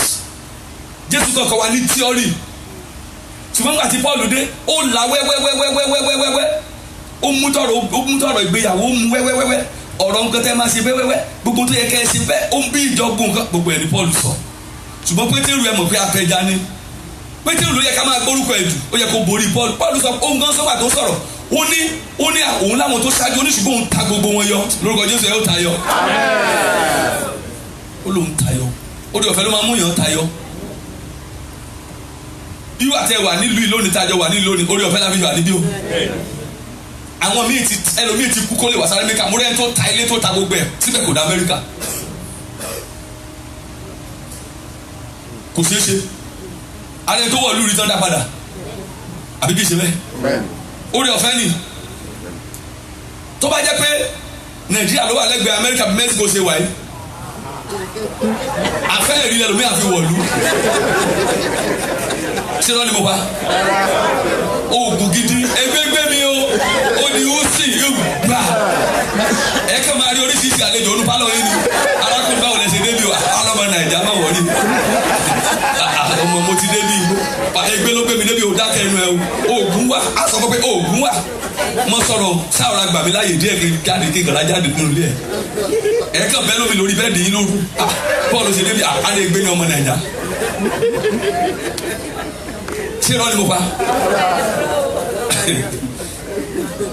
ìgbà tó bá rẹ̀ tó lòun lé gbé ṣé òun ní sílẹ̀ kò lé fún kó sájáde praise the Lord. Ohun tá à ń sọ rẹ o oore ọ̀fẹ́ ohun téèyàn ò ṣe kí ni ohun tí ò ṣiṣẹ́ fún oore ọ̀fẹ́ oore tí ì ṣe kì í ṣe òun ló ṣiṣẹ́. Ẹ jẹ́ ká wo ìwé Éfésù oríkejì ẹsẹ̀ kẹjọ. Éfésù oríkejì ẹsẹ̀ kẹjọ. Ṣé ti rí? Nítorí oore ọ̀fẹ́ ni a fi gbà yín là nípa ìgbàgbọ́ àti èyí ni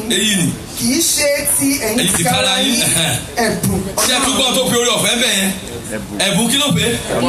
Kí ló jẹ́ ẹ̀bùn? Ohun téèyàn ò ṣe kí ni o tí ò ṣiṣẹ́ fún kò láàgùn ẹ̀ kò ṣe wàhálà ẹ̀ ẹ̀bùn Ọlọ́run ni hallelujah.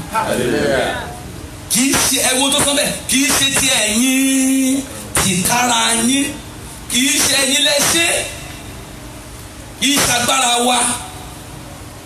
ìgbàlà Ọlọ́run ni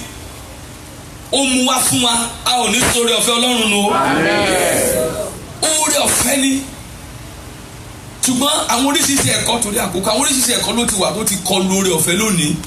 Àwọn kan tó bá ti gbàgbọ́ náà nìyẹn ò bá máa dẹ́ṣẹ̀ lẹ́yìn ìgbà tó gbàgbọ́ once saved forever doctrine of eternal security ìyẹn ló common jù lẹ́nu náà tó bá ti kò sí kankan mọ́ kò tún sí tó bá ti gbàgbọ́ sábà sí pé o bá ti jẹ́wọ́ àwọn kan ní tó bá ti jẹ́wọ́ Jésù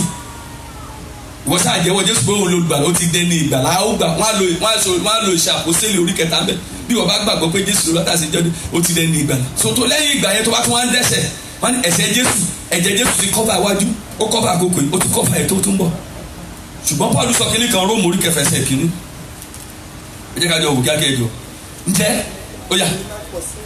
ẹgbọ́n tó sọ. ǹjẹ́ àwa ó àti wí kí àwa kí ó ha jókòó nínú ẹ̀ṣẹ̀ kí oore ọ̀fẹ́ kí ó lè máa pọ̀ sí i. sẹ́ẹ̀rì bẹ́ẹ̀ kí ni ansa tó fi dá ẹsẹ̀ kejì. kí a má rí àwọn ẹni tí ó ti kú sí ẹ̀ṣẹ̀ àwa ó ha ṣe wà láàyè nínú rẹ̀ mọ́ praise the Lord. àwa ó wà nínú ẹ̀ṣẹ̀ ká ní kí ọ̀rẹ́ kó máa ṣe kí ni ká jókòó sínú ẹ̀ṣẹ̀ o ò lè wà nínú ẹ̀ṣẹ̀ kó gbà pé ọ̀tọ̀ ní Ọlọ́run lè ṣe nǹkan fún ó lè fún ọ ní pépà o ó lè fún ọ ní ìwé nínú ẹ̀ṣẹ̀ ẹni tí ò gba Jésù ń rí pépà gbà àbí ẹni tó lówó jù ní Amẹ́ríkà lẹ́ni kì í ṣe Christian Bill Gates àti ṣé Bill Gates ló sì lówó jù tẹ́ bá wo Forbes òun kọ́ Dell náà lówó tó gba Jésù Dell tó ń ṣe kọ̀mpútà ọ́fíìsì bẹ́ẹ̀ yẹn lé ẹ̀ mo dé ilé ẹ̀mí òkè ilé ẹ̀ Júù ni wọ́n lọ ṣọ́ọ̀ṣì Dangote kí ni Dangote ṣé Jésù ló sí. àwọn èèyàn lè ṣe oògùn fún ọ kí wọ́n gan kó oríwèé gbà, babaláwo lè ṣiṣẹ́ fún ọ kó oríwèé gbà, òmí wípé Jésù ló ṣe. ṣùgbọ́n àwọn tí ò ní Jésù wọn ò lè rí oore ọ̀fẹ́. Praise God. Oore ọ̀fẹ́ tinú Jésù ìgbàlà ló mú wá. ìyẹn ni pé ìgbàlà ọkàn rẹ wàá di àtúnbí, àwa máa dàgbà nínú rẹ̀. ẹjọ́ ẹ̀kọ́ pépà fún mi tó bá ti ń ṣe òkè lè mọ̀ mú sí ma. ok now àwa máa dàgbà nínú rẹ̀. oore ọ̀fẹ́ Jésù nìyẹn, ìgbàlà ló mú wá, ó mú ìgbàlà ńlá wá fún ẹ̀dá ènìyàn. Kábíyèsí rẹ̀ Olódùmarè. alàgbà mi tó kọ orin yẹn ní Ìbàdàn Adéníjì. àyìntàn Olódùmarè, àyìntàn ní Jésù tó wá sáyé, ó mú ìgbàlà ńlá wá fún ẹ̀dá ènìyàn. Kábíyèsí rẹ̀ Olódùmarè, kábíyèsí rẹ̀, mo forí balẹ̀ fún Jésù ọba, àjùwàjùwà ìlẹ̀kẹ̀ onílé ọlá. àyìntàn Olódùmarè, àyìntàn ní Jésù tó wá sáyé, ó mú ìgbàlà ńlá wá fún ẹ̀dá ènìyàn. Kábíyèsí rẹ̀ Olódùmarè, òun ló mú ìgbàlà wá. oore ọ̀fẹ́ Jésù ló mú ìgbàlà wá fún wa. Ọlọ́run fi aráyé tó bẹ́ẹ̀ gẹ́ ó fi ọmọ ibi kan sọ fún ẹnikẹ́ni tó bá gbà á gbọ́ kó má bàa ṣègbè ṣùgbọ́n kó lè ṣe kíni, kó lè ní ìyà nípẹ̀kun. Jòhánù nígbà tí Jòhánù dé ẹsẹ̀ 36 orí kẹta yẹn, ó ní Jòhánù ló sọ̀rọ̀ yẹn, Jòhánù Báptísì òun ló sọ̀rọ̀ mẹ́tẹ̀ bá kà Ọlọ́run dáadáa. ó ní Ọlọ́run ó ní ẹnikẹ́ni tí kò bá gba ọmọ gbọ́ kì yóò rí ìyè. ìbínú Ọlọ́run ṣe kíni, ó ń bẹ lórí rẹ̀. orí ta ló gba ìbínú Ọlọ́run? Praise God. Hallelujah. àwa kò lè wà nínú ẹ̀ṣẹ̀, ẹ gbọ́ dáadáa o, a ò lè wà nínú ẹ̀ṣẹ̀ ká ní kí ọ̀rọ̀ fẹ́ kó máa ṣe kí ni láàyè oníkàmáàrí. kò tẹ̀ sọ pé no, ó ní God forbid. bó bá wà ń bí lówùrọ̀ ẹ̀ tó bá yẹ pé ó ti ń fi ẹ̀ṣẹ̀ ṣeré, you are just wasting your time in the church. o kàn ṣàṣedànù pẹ̀lú wa ni, àṣedànù ló ń ṣe. tó bá ń dẹ́ ẹ̀ṣẹ̀, bóyá ẹ̀ṣẹ̀ kan ní kọ̀rọ̀, bóyá wọn rí ọ, bóyá àgbèrè, bóyá panṣágà, bóyá kìnìún ló ń ṣe. tí Jésù bá dé báyìí gbára, ẹ wo ta kà nínú Pétérù kejì yẹn, ó ní ǹjẹ́ bí gbogbo ayé tá à ń tó jọ yóò yọ. ẹ wò bíbí ṣe rí ibi lèèyàn ti rí èyàn ti pàṣẹ tabajáde sánsìn gbogbo àgbọ̀nà. Praise God. mo ń gbọ́ pé ní kí ló ti jẹ́ lẹ́gbẹ̀ẹ́ California, kí lórúkọ ìlú yìí state ní state tó wà lẹ́gbẹ̀ẹ́ California, this state Arizona. ní Arizona wọ́n ló gbóná tó yẹ pé signpost yọ, àwọn èèyàn kan tó wọnú mọ́tò wọn á kí 25 minutes ní gbogbo ká yọ ooru tí mo lọ́rùn àpáàdé ti sọ̀kalẹ̀ síbẹ̀ jẹ́jẹ́. ẹ wo bí iná tí bá ṣe pé bó ṣe rí tẹ́ráyè ló èsì dáadáa tó yẹ pé bí iná ti ń múná lọ ní sà, ẹ rí ojú ọ̀pọ̀lọpọ̀ àwọn àtẹ̀bá jí ibi àti sè, ooru àti mú. ẹ jẹ́ ká máa fi àwọn kan wọ̀nyí dán ìrìn àjò ọ̀run àpáàdé wo, tí ara wa ò bá lè gba ooru nínú ayé yìí, tá à ń sá sínú mọ́tò kíákíá, tá à ń sá sínú ilé kíákíá, ọ̀run àpáàdé kọ́. níbi tí bẹ́ẹ̀ sọ pé níbi tí Jésù níbi tí kòkòrò wọn kì í kú, téèyàn bá ti lọ tó bá ti ṣe hìn bí ó parí nìyẹn. á gbà pé mo jẹ́ alábòjútó Nàìjíríà no ó ti lọ nìyẹn forever and ever. mo ń gbọ́ kíní kan lórí YouTube nípa Michael Jackson ní Hellfire, mo ń gbọ́ nǹkan nípa Gaddafi nípa Hellfire. àwọn head of state wọ́n níbi Hellfire tí wọ́n position tí wọ́n yàtọ̀ wọ́n àwọn tó ń ṣe olórílẹ̀-èdè ayé tí wọ́n gba Jésù ibi iná tí wọ́n tún yàtọ̀. Gaddafi ní kán jọ kán lọ bóun sọ fún àwọn tó pa àwọn pé kán jọ kán mọ̀ wá síbí, àwọn tó pa nìyẹn o, ó ní kán jọ kán lọ bóun bẹ̀ wọ́n kán gba Jésù kán mọ̀ wá bóun náà níbí. ayé la ti ń pààyàn tá a ti sọ pé ó mo fẹ́ bá ọjà rárá téèyàn bá ti débẹ̀ yẹn kò sí nǹkan tó lè ṣe mọ́. ó ní kán lọ sọ fún gbogbo àwọn ọmọ òun lé pé kán jọ kán gba Jésù. ó ní gbogbo mọ́ọ̀sì tóun gbogbo chọ́ọ̀chì tóun ti destroy ní Libya, ó ní kán lọ sọ di church, ó ní kán jọ kán bóun lọ sọ pé kí gbogbo Libya di Christian kán kọ́ church. ṣùgbọ́n kò rí ìdáríjì gbà mọ́. ẹ̀yin náà máa yé tí Gaddafi jẹ, ẹ̀yin wo lè jayé tó Gaddafi, àwa wo ló ní ọrọ̀ tó bá ń bọ̀ ní Europe báwọn òyìnbó ṣe parọ́ yẹn wọ́n á fún ní òkè tó máa dún wọ́n á fún pápátá ni tó á kó gold wá kó wo oil wá, he had everything. ẹ̀ náà gbogbo ẹ̀ mọ̀ bó ṣe kú. dídàgbà nínú oore ọ̀fẹ́ ẹ̀ṣẹ̀ ẹ gbọ́dọ̀ ṣàfẹ́ṣẹ̀. ohun tó mú oore ọ̀fẹ́ dàgbà nínú ayé ènìyàn nìyẹn. ohun tó mú oore ọ̀fẹ́ dàgbà nìyẹn. dídàgbà nínú oore ọ̀fẹ́ ẹ gbọ́dọ̀ faramọ́ Jésù dáadáa. ẹ sá fún àwọn ọ̀rẹ́ abánidẹ́ṣẹ̀. a ò gbọ́dọ̀ kẹ́gbẹ́. ẹ ti yàtọ̀. ẹ̀yin tẹ́ ṣe ìrìbọmi yẹn ẹ ti yàtọ̀. nígbà tí mo gba ìrìbọmi àwọn ọ̀rẹ́ mi wọ́n ní lọ́ni kìnìún kan pásítọ̀ gbogbo wọn lẹ́yìn báyìí mo di ọba lórí gbogbo wọn àti tó wà lamẹ́ríkà àti tó wà London àti gbogbo ẹ̀. tábà fẹ́ ṣe nǹkan lèmi náà máa pè àwọn bọ̀ lé o kí n jọ o wọn ò jẹ́ kí fámìlì lè mọ́ ọmọ wa lè mi ni o àbúrò wọn fẹ́ ṣe gbéyàwó wọn ni kí n jọ o èmi kan ni mo bá bàbá sọ bí lánàá bá kí lórúkọ bá kẹ́sìró àjọ sọ̀rọ̀ bí lánàá ọ̀yẹ́ tí mo mọ̀ dáadáa ni àbúrò wọn sójà nìyẹn wà mo wá ń sọ àwọn apẹ ẹnìkan lánàá à ń bá sọ̀rọ̀ ní káyọ̀ ní kí ló ti jẹ́ ní kíní lọ ibẹ̀ ló wá tóun ti ń ṣiṣẹ́ Chicago àwọn náà mọ̀ mo wá ń bá sọ̀rọ̀ àwọn sọ kí ni à ń sọ ni pé àwọn tó bá gba Jésù wọ́n á sá fún ẹ̀ṣẹ̀ ẹ̀yin kì í ṣe ti ayé 1 John 2:15-17 ẹgbọ́n nǹkan tó sọ ó ní ayé ti kọjá lọ àti kíni àti ìfẹ́kúfẹ́ 2 Corinthians 6:16-18 ẹgbọ́n nǹkan tó ń sọ ó ní ká kó nínú ayé ẹni tí ò bá ti kó nínú ayé ìfẹ́ bàbá ò ṣe kíni kò sínú ẹ ó lè wà ní chọ́ọ̀chì o èyàn lè wà ní chọ́ọ̀chì kó mọ̀ fẹ́ràn Jésù ọ̀pọ̀lọpọ̀ àtàwọn àti chọ́ọ̀chì lè pẹ́ torí music láti wá bí àjò gangan àjò lè ní ẹlòmíì tó máa lóya mọ́kànlélẹ́ mọ́ kò ní wá ṣọ́ọ̀ṣì mọ́ torí bẹ́ẹ̀ ẹlòmíì ò ní wá sùn torí bẹ́ẹ̀ kò ní wá á nítorí pé òun níṣẹ́ lòun ṣe lọ chọ́ọ̀chì òun fẹ́ràn Jésù kò tí ì ṣe kíni òun náà kò tí ì fẹ́ràn Jésù kò tí ì fẹ́ràn Jésù Joshua orí 24:15 yẹn ó ní ẹ̀yin ọmọ Ísírẹ́lì ẹgbọ́ lónìí o òrìṣà tán babalá yín sì ní òkè odò ohun tó lù wá ṣe fún wọn ó ní ṣùgbọ́n mo bá ẹ sọ̀rọ̀ tó wá wù í kẹ́ẹ̀dẹ̀ gbọ́ o bí ó ṣe ti èmi àti ilé mi ni o olùdàlọ́ máa ṣe kí ni olùdàlọ́ máa ṣe àdáni ní ìgbàgbọ́ o nǹkan mi tún nìyẹn o àyífi ẹgbẹ́ ṣe ìgbàgbọ́ ohun tó mú orí ọ̀fẹ́ tó fi ṣẹ́nu ayé ènìyàn nìyẹn wàá dá dúró nínú Jésù àwọn èèyàn á sọ ọ́ lórúkọ ẹ lè ṣe ìgbàgbọ́ kẹ́ ẹ mọ́ gborúkọ tí ẹ ti lè jù ẹ mọ̀ dànù tẹ́bá ti ẹ̀gbọ́n ẹ tó bá ṣe ìgbàgbọ́ láti ní nǹkan kan tó fi lẹ̀ tó fi rúbọ ó gbọ́dọ̀ gba nǹkan kan nínú ayé ẹ ìgbàgbọ́ oore ọ̀fẹ́ á gba nǹkan kan nínú ayé wa á gba ohun tí ò dá kó nínú ayé wa á gba ìjà wọ́n sọ pé ìjà ni tiẹ̀ wọ́n sọ pé wọ́n á fẹ́ kán rí ọ ni tí wọ́n bá ti recognize inú wọn máa bí ọ nígbà náà èkó yẹ ká sọ pé èmi náà wá ní kí n ṣe lé òun ní kí n ṣe ó yẹ ká fún mi ní sẹ kò yẹ èmi náà wá ní kí n lọ́ máa nu bàtà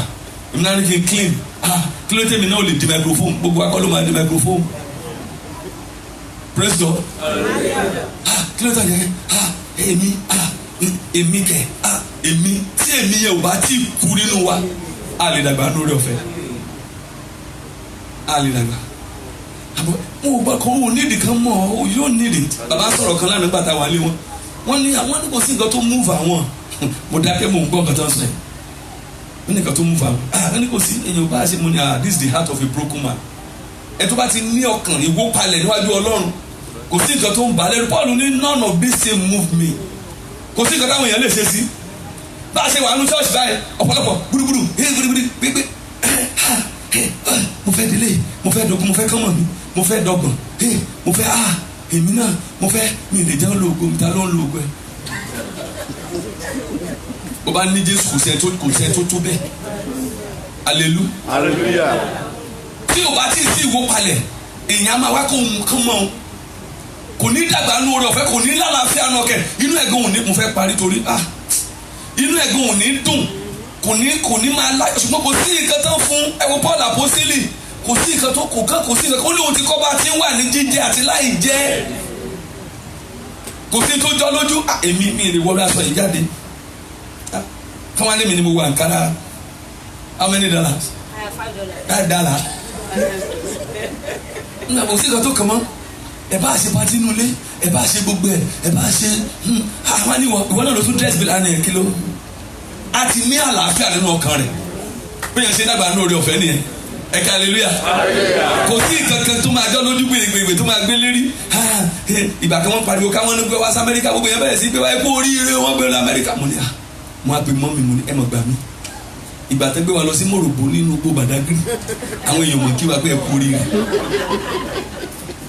mo ní sẹ́yìn pé church ti ní wàhálà o yes mo sọ fáwọn ìránṣẹ́ Ọlọ́run mo sọ fún gbogbo wọn mo ní sẹ́yìn pé ti ní wàhálà tó gbé ẹgbọ́ pé wọ́n rú mọ̀ pé Amẹ́ríkà oríire wọn á bá yín kalẹ̀ á máa wá kí mo ní ìgbà táwọn amúrògbó nínú gbó ẹ mọ̀ kí wọ́n kú oríire ẹ ti rí ohun tí wàhálà tí ìjọ Ọlọ́run wà nù ẹ lónìí à ń fi ògo ayé wojú ògo ọ̀run à ń fi ògo ayé wojú ògo ayé nǹkan ayé ẹgbọ́n tí Pétérù sọ kí ló ní gbogbo ẹ máa dà ó máa yọ bí òrì gbogbo ẹ máa yọ ní gbogbo nǹkan láti mú gbogbo àwọn káàsì nígbà tí wàhálà yẹn bá dé ẹ kàn ní káàkó mẹ́tì lójú títí báyìí ẹni tó wà nù ẹ tí ò bá jáde tí rapture ò bá ti bá rapture lọ òun náà yọ síbẹ̀ very very simple ó máa ṣẹlẹ̀ o gbogbo ta kàrán Ọlọ́run yẹn ló máa ṣẹlẹ̀ gbogbo ẹ̀yin àgbèrè ẹ̀yin panṣágà ẹ̀yin ọkọ kan òkú kọ́ńbọ́ọ̀dù ẹlòmíín nu wa báyìí bó ṣe wà bí báyìí ọkùnrin mẹ́wàá ti gùn lórí kò lè káyé ọkùnrin tó ti bóun lò láyé ẹ̀yin ọkùnrin náà kò lè káyé obìnrin tó ti bóun lò ẹ̀jẹ̀ ti dàrú mo bá bàbá rí ibi sọ̀rọ̀ kankan mo tó bá dìbò deliverance báyìí mo ní a rí pé wàhálà ni o gbogbo nǹkan mi ta ń wò ta rò pé kò mí ẹlòmíín àṣà adélé alọ́kọ̀ gbọ́ ẹ̀dànù àdásígbó àṣẹ irú èṣù ló kó sí láti gbọ́ tó ń ro bóun ṣoge tó bá di ọ̀rọ̀ deliverance hallelujah asasigbo ase oru ẹrù tó ń wò mọ ó ní aláìná kan kì yóò ṣe kíni kì yóò kọjá mbẹ ẹ múra o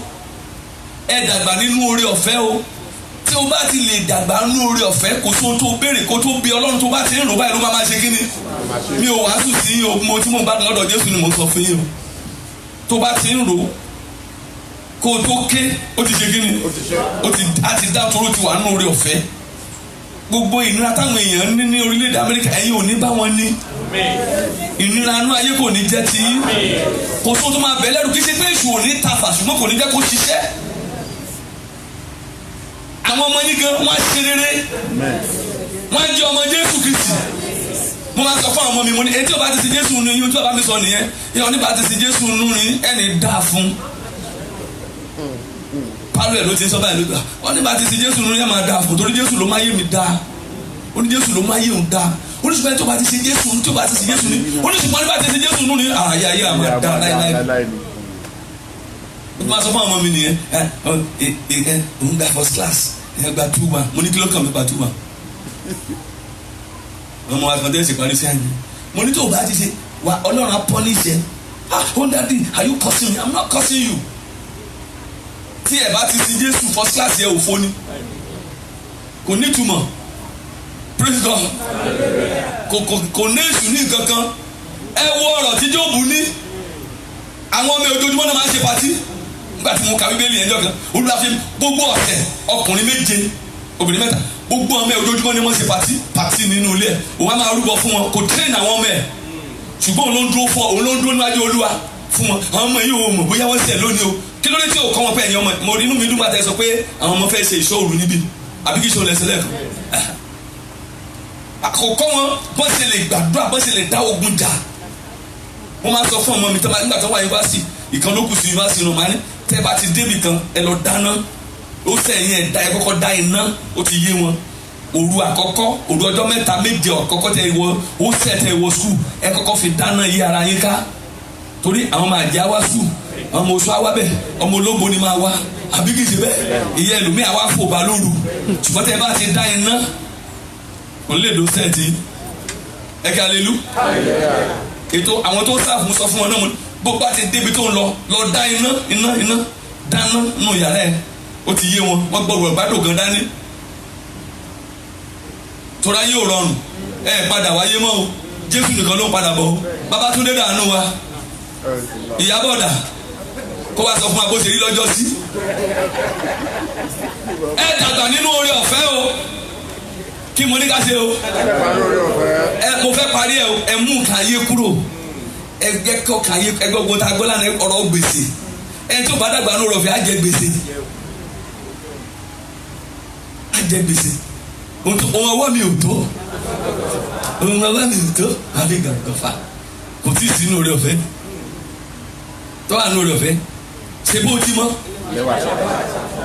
ẹ̀yin Abẹ́òkúta wà mí ààrẹ kì í ṣe ààrẹ wà níbí ààrẹ Jésù ṣe ń wo praise the Lord ẹlẹ́wà àṣàpọ̀n ṣe bó ti mọ́ ni o bó bá sì ti ṣe bó ti mọ́ kò sí wàhálà oore ọ̀fẹ́ máa mú yàn dàgbà oore ọ̀fẹ́ á máa dàgbà náà yàn á máa dàgbà náà yàn títa ó fi dé ìjọba ọ̀run ẹni tí ò bá ti dé ọ̀dọ̀ Jésù sí mi ó bẹ́tà kan mọ́ bi ó dẹ́bọ̀rú bi ẹni tí ò bá tó bá ti sinmi bí tí ò dé ọ̀dọ̀ Jésù èso àlùpàá ní ṣe bẹ́ẹ̀ hàn èmi wà lára àwọn ogun tó ń gbógun tì mí tó gbàdúrà nínú àdúrà kan tó gbà ibẹ̀ ló ti ṣe dímọ̀nì léṣe ló ti kan ilé ìlápá ó wà ní hospital ẹ̀ mọ̀ pé hospital wà náà ni àlọ́bẹ̀yìn lé báńkì wà hospital wà tó lọ́ bá ṣe lójú àwọn tó fi àdúrà sọ di casualty sínú hospital dímọ̀ kan báyìí tó rán sí ọ tó wo ìwọ ló fàdúrà gé lápá ìwọ náà wá bá ọlọ́run àpáàdì báyìí ó wá di ọ̀rọ̀ adájọ́ tó dájọ́ fún ẹlẹ́wọ̀n tó tún wá dájọ́ pé kóun náà lo ẹ̀wọ̀n kí làwọn ẹlẹ́wọ̀n ti máa ṣe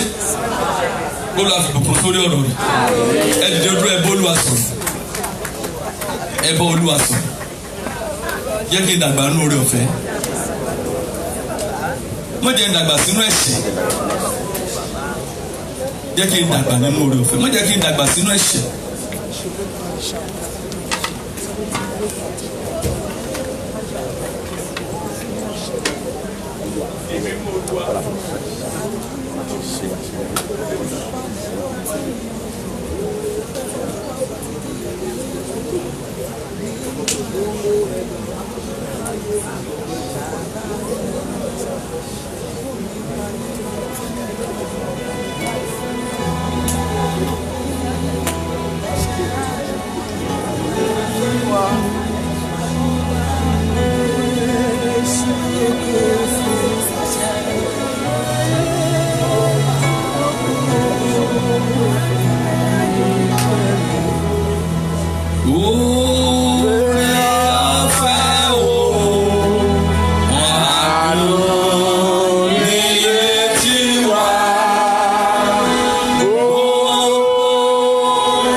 ẹ̀yin tẹ́ ẹ mọ̀ wípé láàárọ̀ yìí o ò tí ì fi ayé ẹ̀ fún Jésù lọ ẹ jẹ́ ká díjú ṣùgbọ́n o fẹ́ fi ayé ẹ̀ fún lónìí ọjọ́ keje oṣù keje o fẹ́ di ti Jésù apáta o ò tí ì jọ̀wọ́ ẹ̀ fún o fún ayé ṣe ń fọ́ ẹ nawọ́ sókè ẹ má tijú o ẹ̀yin tẹ́ fẹ́ fi ayé yín fún Jésù Kristi lọ́tun lónìí o fẹ́ fi ọ̀nà ẹ̀ṣẹ̀ sílẹ̀ thank you ó lè jẹ́ torí ẹnìkan ṣoṣo yìí náà ni ẹ nawọ́ dáadáa o ẹ̀yin tẹ́ fẹ́ fi ayé ẹ nawọ́ ọ̀tún yín sókè ó mọ ipò tó wà ó ti ń bẹ́sẹ̀ digun ó ti ń bẹ́sẹ̀ struggle wàá ṣubú lónìí wàá dìde lọ́la wàá ṣubú lónìí wàá dìde lọ́la ó mọ ipò rẹ ìbínú ìjà ìgbéraga ìwọ náà mọ àwọn ẹ̀ṣẹ̀ tó ń dá ṣùgbọ́n o fẹ́ fi ayé ẹ̀ fún lọ́tún lónìí o fẹ́ kí Jésù kó ṣí ojú ìwé ọ̀tún fún ọ adúpẹ́ lọ́wọ́ rẹ fún àwọn ọmọ rẹ tó ń nawọ́ ẹ̀ Olúwa gba ọpẹ́ gba ẹ̀yìn wa ẹ máa bọ̀ níwájú pẹ̀lú ìgboyà láì wọ ẹnikẹ́ni. kọ́ orúkọ mi lọ́rùn ó fi mi fún ọ̀dàkútà tó bá ìyá mi jẹ.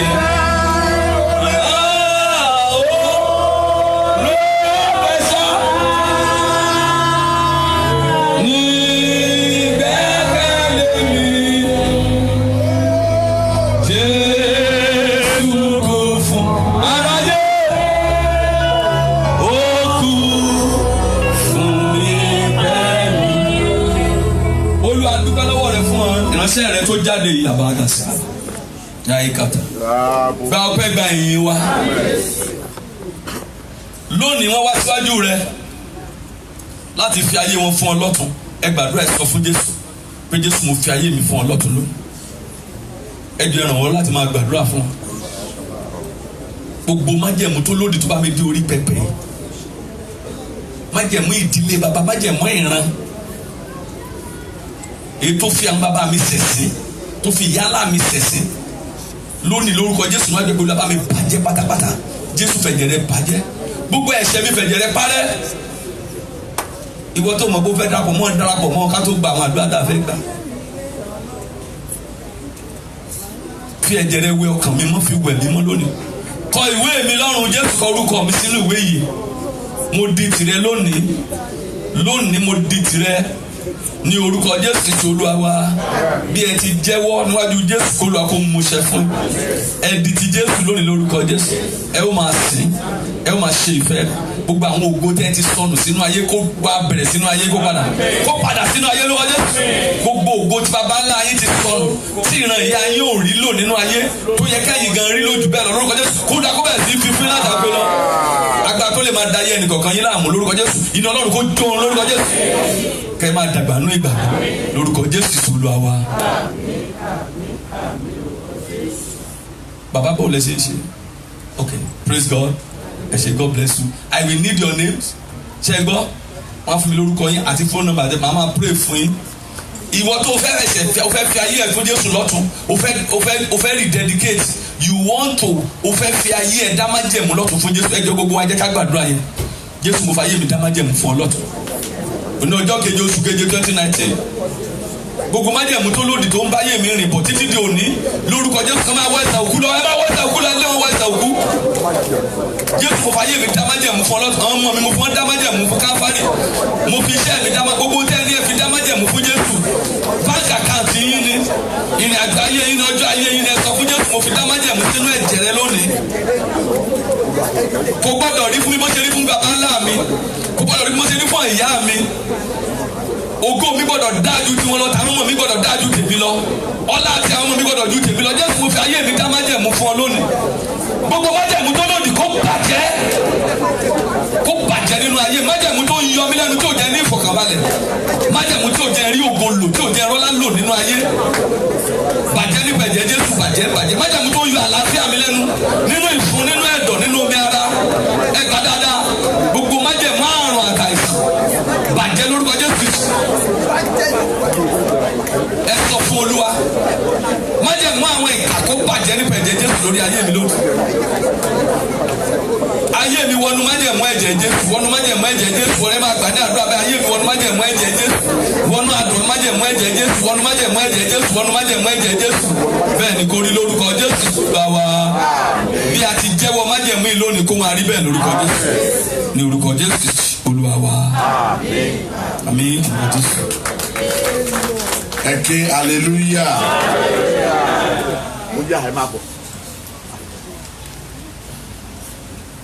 Hallelujah. Ní ká mú ọrẹ wa àti ìdáná wa tuntun.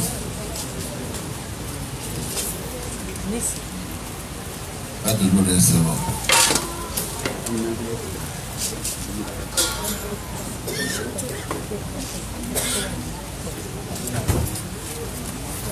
Jẹ́ ká dìde sókè pẹ̀lú ìdámẹ́wàá tọrẹ tá a mú dání.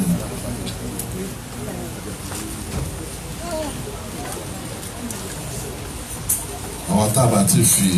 ìdámẹ́wàá sínú àpò wọ́n jẹ́ ká fi síbẹ̀.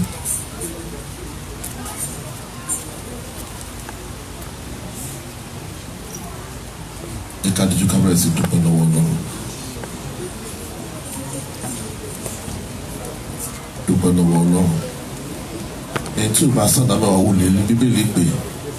kò sí ipò tó jẹ́ ò bá jẹ́ ìránṣẹ́ Ọlọ́run tó ò bá san olè ní Bíbélì pé mú dá mẹ́wàá tọrẹ jáde bẹ́ẹ̀ sì dúpẹ́ lọ́wọ́ Ọlọ́run. Lọ́run àdúpẹ́ fún dá mẹ́wàá àti ọrẹ tá a nà sókè lórúkọ Jésù jẹ́ kó ṣe ìtẹ́wọ́gbà. Bíbélì ni o bọ́lá fún Ábẹ́lì àti ọrẹ rẹ̀ Ọlọ́run bọ́lá fún ayé wọn. Èyí tó kù mọ́jà fi ro ẹjọ́, èyí tó kù mọ́jà fi wo àìsàn, gbọ́ aláṣẹ ọ̀rọ̀ ní orúkọ Jésù Olúwa wa. Praise the Lord. Pẹ̀lú ijó àti àyẹ̀jẹ̀ ká máa mú ọrẹ wa bọ̀ níwájú Ọlọ́run.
tọrọ bàbá wa aṣáájú alàgbà àrí ibi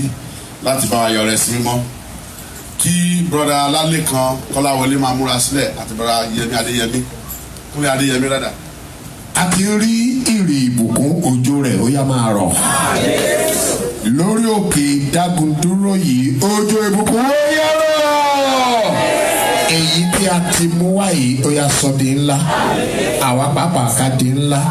fún ìlú ògo rẹ ní orí òkè Dágundúró yìí ní ayé gbogbo àwọn ọ̀rẹ́ àti ìdábẹ́wò náà sì mọ ní orúkọ tí bàbá àti ní ti ọmọ àti ní ti ẹ̀mí mọ́. jẹ́ kí a jókòó ẹ má bínú gbogbo alágbádùn Ọlọ́run tó wúrọ̀ yìí àbí bẹ́ẹ̀ kọ́ náà Olúwa kó mú adélé ògo a sọ ṣáájú pé àwọn kan ní ọ̀rọ̀ ẹ̀rí tí a kò lè ṣàyè fún wọn ní àyè torí náà broda Lẹ́kan Kọ́láwọlé ìṣẹ́jú méjì péré ni ẹni kí broda Kúnlé Adéyẹmí náà múra sílẹ̀ ìṣẹ́jú méjì tí wàá kúrò wá lọ́wọ́.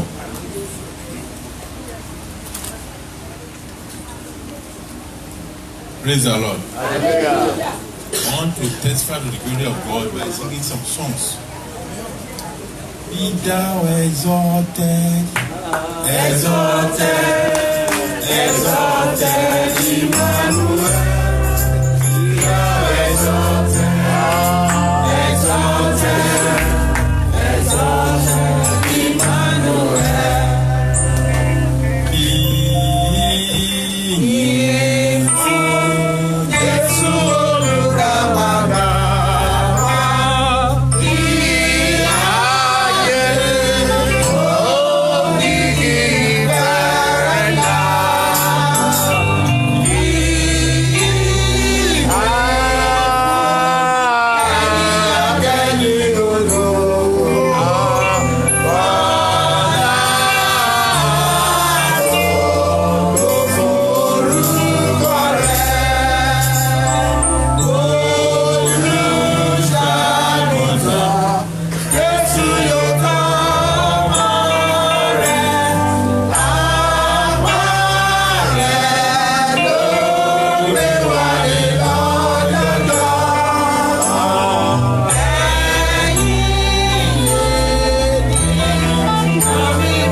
Be magnified, O Lord. You are highly exalted, and there is nothing you can do, O Lord. My eyes are on you. Be magnified, O Lord.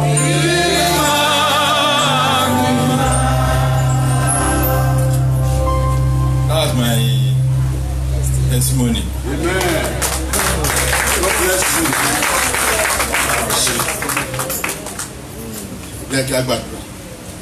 Ayọ̀ fún ètò ìṣẹ́nu ayé ọmọ rẹ. Wọ́n ti sọ, wọ́n ti kọ́ lórí orúkọ Jésù ọpẹ́ wọn. Jẹ́ kó ṣètò ọgbà níwájú rẹ. Èyí tó ti ṣe lórúkọ Jésù ọ̀tá má jẹ́ ó bà á jẹ́. Ràn wọ́n lọ́wọ́. Gbogbo ìpinnu Sátánì wa sọ di asán. Kọ́ lè máa dàgbà lórí ọ̀fẹ́. Lórúkọ Jésù Kristi Olúwa wa.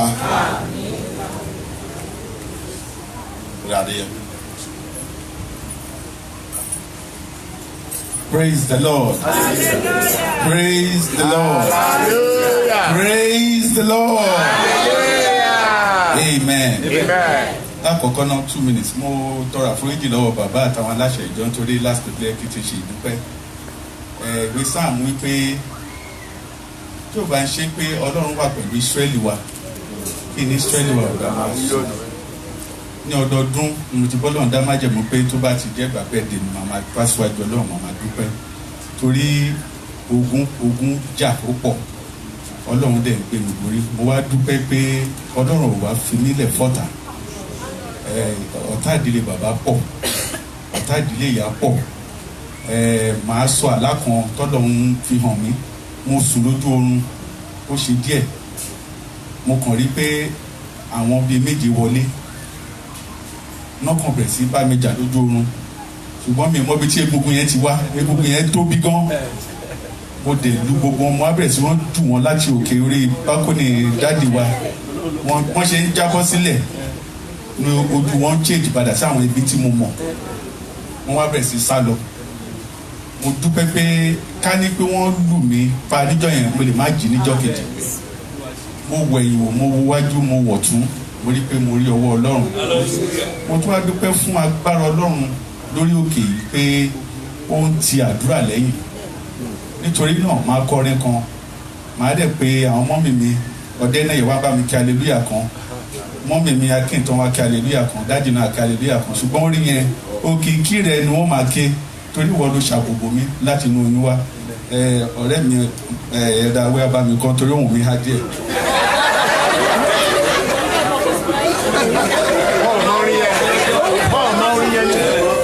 Òkìkí rẹ̀ ni wọ́n máa ké òkìkí rẹ̀ ni wọ́n máa ké Ọlọ́run ló ṣàkóso mi láti inú oyún wá òkìkí rẹ̀ ni wọ́n máa ké òkìkí rẹ̀ òkìkí rẹ̀ ni wọ́n máa ké òkìkí rẹ̀ ni wọ́n máa ké Ọlọ́run.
ìyanu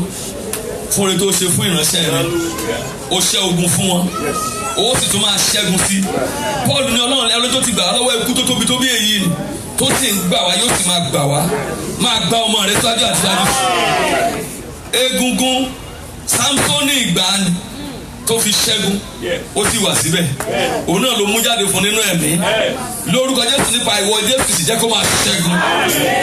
lórúkọ Jésù ìwọ arákùnrin wa máa ṣẹ́gun lórúkọ Jésù gbogbo ogun tó lè máa dìde sí ọ nínú ayé nípa nídìílé ìyá láti ibi kíbi lórúkọ Jésù ìta òkú kó máa gbé wọn mì níwájú rẹ gbogbo ọ̀tá rẹ kó di àtẹ̀mọ́lẹ̀ abẹ́ àtẹlẹsẹ̀ kọ́mọ lè rí ọ mú kọ́mọ lè rí aya rẹ mú kọ́mọ lè rí ọmọ rẹ mú kó o sì máa ṣe níwájú wọn lójú àwọn ọ̀tá kó la máa da òróró lé ọ lórí aago rẹ kó máa kún àkùwọ́ sí máa lọ kó máa ṣẹ́gun ò ní ṣubú lórúkọ Jésù Olúwa wa. Àmín lórúkọ Jésù ẹ kí hallelujah ẹ jẹ́ kí a jókòó pẹ́pẹ́ yìí committee member wọ́n ní pàdé àbí àwọn tó fẹ́ ya fọ́tò ẹ jẹ́ kí ẹ dúró ní ẹ̀yìn orí ọ̀fẹ́ what is working and what is working well Olúwa kó ràn wá lọ́wọ́ ẹ má bínú ó ṣòro láti dá ìṣẹ̀sí méjì nítorí fọ́tò torí náà gbogbo àtàbà lọ́kọ̀ láti ya fọ́tò and you want to participate really ẹ dúró lórí ní ẹ̀yìn orí ọ̀fẹ́ kí ẹ rí bàbá wa Akínọlá kí ẹ lọ ṣètò fọ́tò Olúwa ràn wá lọ́wọ́ Olúwa kó bùkún wa nípa orí ọ̀fẹ́ lọ́run lẹ́yìn orí ọ̀fẹ́ gbogbo àwọn ìjọ àpọ́sílì ẹ̀dúró fún ìsìn wa lẹ́yìn náà gbẹgbẹ́ ọkùnrin òní ní ọjọ́ ìpàdé wa àbí bẹ́ẹ̀ kọ́ tó náà ẹ̀dúró Olúwa kó ràn wá lọ́wọ́ ní ìsìn àfihàn tó pín àwọn bá wa olùṣọ́ àgùntàn Henry Ọ̀dẹ́nẹ̀yẹ ló bá náwọn tó kù kí a gbọ́ àti bẹ́ẹ̀ bẹ́ẹ̀ ó ti darí wọn Olúwa kó ràn wá lọ́wọ́. Hallelujah. adúpẹ́ lọ́rùn fún lílo tolúwa ń lo gbogbo wa lórí òkè yìí adúpẹ́ fún ìpàdé pàtàkì tí a dá fáwọn ọmọ kéékèèké àwọn ọ̀dọ́ wa ọjọ́ iwájú wa nìyẹn Sátánì ń dá oríṣiríṣi láàrin àwọn ọ̀dọ́ ẹjọ́ wa àwọn ọmọ yẹn fún iṣẹ́ Olúwa ẹjọ́ ó ń ṣiṣẹ́ ibi gidi gan àwa ìránṣẹ́ Ọlọ́run ojú wa ń rí tiwa sì ń gbọ́ pápá láàrin àwọn ọmọ Nàìjíríà ó ṣe ní láàánú pé those who join with them they will be like them and as they be like them they will think like them and if they think like them they will sink with them àwọn ọmọ wo ni sink pẹ̀lú orúkọ Jésù jọ̀wọ́ iṣẹ́ gidi làwọn tó wà nídìí ọ̀dọ́ ẹgbẹ́ àwọn ọmọdé àti ọ̀dọ́ yìí ń ṣe wọ́n máa fún ẹ ní fọ́ọ̀mù kan tí ẹ máa fill kan ní fọ́ọ̀mù yẹn nítorí òfin ìlú yìí ọmọ tí ò bá ti kọjá ọdún méjìdínlógún á láti fill fọ́ọ̀mù yẹn bí òbí láti yọ̀ǹda wọn fún wa pé kán lè ṣàìsùn pẹ̀lú wa bíbá yìí lock-in program ni a máa gba àwọn ọdẹ tó máa yí àdúgbò ìka sí wàhálà nípa yẹn ààbò tẹ̀mí náà dẹ̀ wà lórí wọn ṣùgbọ́n a ní ìdí pé kẹ́ fill fọ́ọ̀mù yẹn kẹ́ sign ẹ̀ ìyẹn ló máa gbà ó pé ẹ yọ̀ǹda pé kí àwọn ọmọ wọn kó wà nínú chọ́ọ̀chì di ìjọ kejì Olúwa gbàdúrà lórúkọ Jésù dúpẹ́ lọ́wọ́ bàbá wa ìránṣẹ́ Ọlọ́run Awótọ́mi t'Olúwa lò mo mọ̀ pé gbogbo wa la gbádùn wọn ẹ bá sì kíyèsí ẹ rí pé ọwọ́ tọ́lọ́run bá wa lò ní orí òkè ọwọ́ wípé ó ń pèsè wálẹ̀ fún ìjọba ọ̀run ni mi ò sọ fún nǹkan tí wọ́n máa fi wàásù mi ò sọ fún Adéwọlé ṣùgbọ́n ẹ rí pé gbogbo ó ní í ṣe pẹ̀lú ìjọba ọ̀run èmi kò bìkítà borúkọ mi ò sí láyé yìí ṣùgbọ́n mo mọ̀ dájú wípé orúkọ mi ń bẹ ní ọ̀run ìrìn àjò tí a rìn nìyẹn èmi ò báyàn kẹ́gbẹ́ ìjọ mo báyàn kẹ́gbẹ́ èrò ọ̀run bó jẹ́ sẹ̀lẹ̀ ni wá bó jẹ́ kéré bùbù a ní ká pàdé lọ́run tèmi nìyẹn ẹ jọ ohunkóhun tí wọ́n bá dẹ̀ sọ ẹ jẹ́ ká dìímú ká fi ṣe ìṣe kò tó ká kàn gbọ́ ẹ jẹ́ ká fi ṣe ìṣe kí ìwà wa yàtọ̀ káwọn èèyàn máa rí wa báyìí kọ́ máa lọ pé ó ti yàtọ̀ ìkan nínú wa ń bá mi sọ̀rọ̀ ní àárọ̀ yìí ó ní bàbá níṣe tí mo darapọ̀ mọ́ orí òkè ó ní èmi gan mọ̀ pé mo yàtọ̀ ó ní mi ò ń bínú bí mo ṣe ń bínú tẹ́lẹ̀ ó ní mi ò ń sọ̀rọ̀ ṣàkàṣàkà bí mo ṣe ń sọ̀rọ̀ tẹ́lẹ̀ bí a bá wà lórí òkè tí ẹ bá ṣoṣù mẹ́ta tí nǹkan kan ò bá yí padà nínú ayé wa ká yẹra wa wò ta lẹ fẹ́ fi jọ Bíbélì sọ pé ẹni tó dúró kó kíyèsára ẹni tó rò pé òun dúró kó kíyèsára gbogbo wa láti dé level yẹn level débi pé wọn lè tọ́ka àbùkù sí wa ẹ̀gbọ́n gbà tí kì í ṣe pé nítorí pé búkì jẹ́ ọmọ mi nígbà tó ń sọ ó ní gbogbo wọn ló gbogbo ayé mọ́ ẹbí ọdẹ náà yẹ pé a kì í fi àkókò ṣeré bàbá dá ìgbà báyà ń dóore kì í ṣe ọdẹ náà yẹ Bíbélì ló sọ bẹ́ẹ̀ kí bẹ́ẹ̀ ni wa kó jẹ́ bẹ́ẹ̀ ni wa kò lé tí a bá jọ ara fẹ́ mi mọ́ láti darí wa Olúwa darí wa lórúkọ Jésù mo dúpẹ́ lọ́wọ́ bàbá wa ẹ ṣé pọ̀sà àti màmá wọ́n fly wa ni wọ́n tún fly lọ nítorí pé wọ́n fẹ́ bá a jọ́sìn ẹ ṣé púpọ̀ Olúwa bùkún yín sà mo ti mọ ìránṣẹ́ Ọlọ́run láti pé ó ti pẹ́ nígbà tí a ń sìnkú bàbá tó bí ìyàwó mi wọ́n wà nínú àwọn ẹgbẹ́ akọrin tó wá láti Apostolic Church Primary School tó wá kọrin nítorí pé bàbá ìyàwó mi ní wọ́n ní house Ọ̀dẹ́sànmí house ní the Apostolic Church Primary School ní Iléṣà nígbà tí wọ́n wá sí picture ẹ̀kan tó wá àmọ́ wá bí wọ́n mú ní bàbá ẹ wá kọ níbi òkú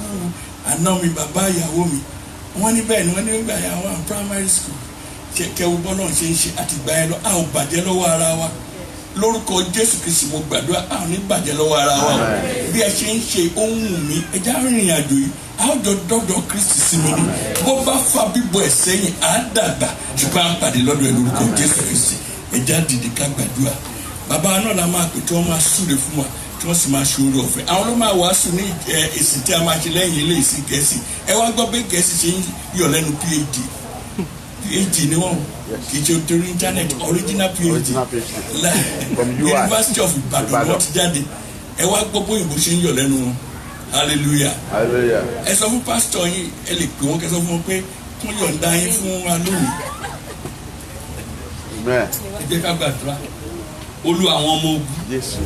Jésù ògo ni fún orúkọ rẹ̀ gba ọpẹ́ gba ẹ̀yìn wa gba ẹ̀yìn gba ọpẹ́ wa fún ètò ẹ̀sùn bá wa ṣe ń dágbó lónìí Olúwa gba ọpẹ́ gba ẹ̀yìn bí bí a ti ń lọ ẹnì kọ̀ọ̀kan sí ìjọ rẹ̀ àti bí iṣẹ́ tàbí ibi gbogbo tí a ń lọ lórúkọ Jésù ààbò Olúwa kó dájú lórí lórúkọ Jésù. Ibi kan kò ní ṣẹlẹ̀ sí ní orúkọ Jésù. Gbogbo ètò kó ọdún yìí lórúkọ Jésù ẹ ó máa rí rere lórúkọ Jésù. Gbogbo ẹ̀yin tí ọ̀nà oore kan tàbí òmíràn ti dí mọ́ láti òní ọjọ́ keje oṣù keje yìí lọ lórúkọ Jésù ọ̀nà oore kó máa là fún lórúkọ Jésù. Àwọn ọ̀nà tó ti là lórúkọ Jésù nílé kò ní dí mọ́ yín lórúkọ Jésù. Gbogbo ń tẹ́ ti ń fi ìnira ṣe tẹ́lẹ̀ láti àkókò lọ ẹ lọ máa fi ìrọ̀rùn ṣeré lórúkọ Jésù. Àṣẹ ìfìrọ̀rùn ṣeré kó máa bá yín lọ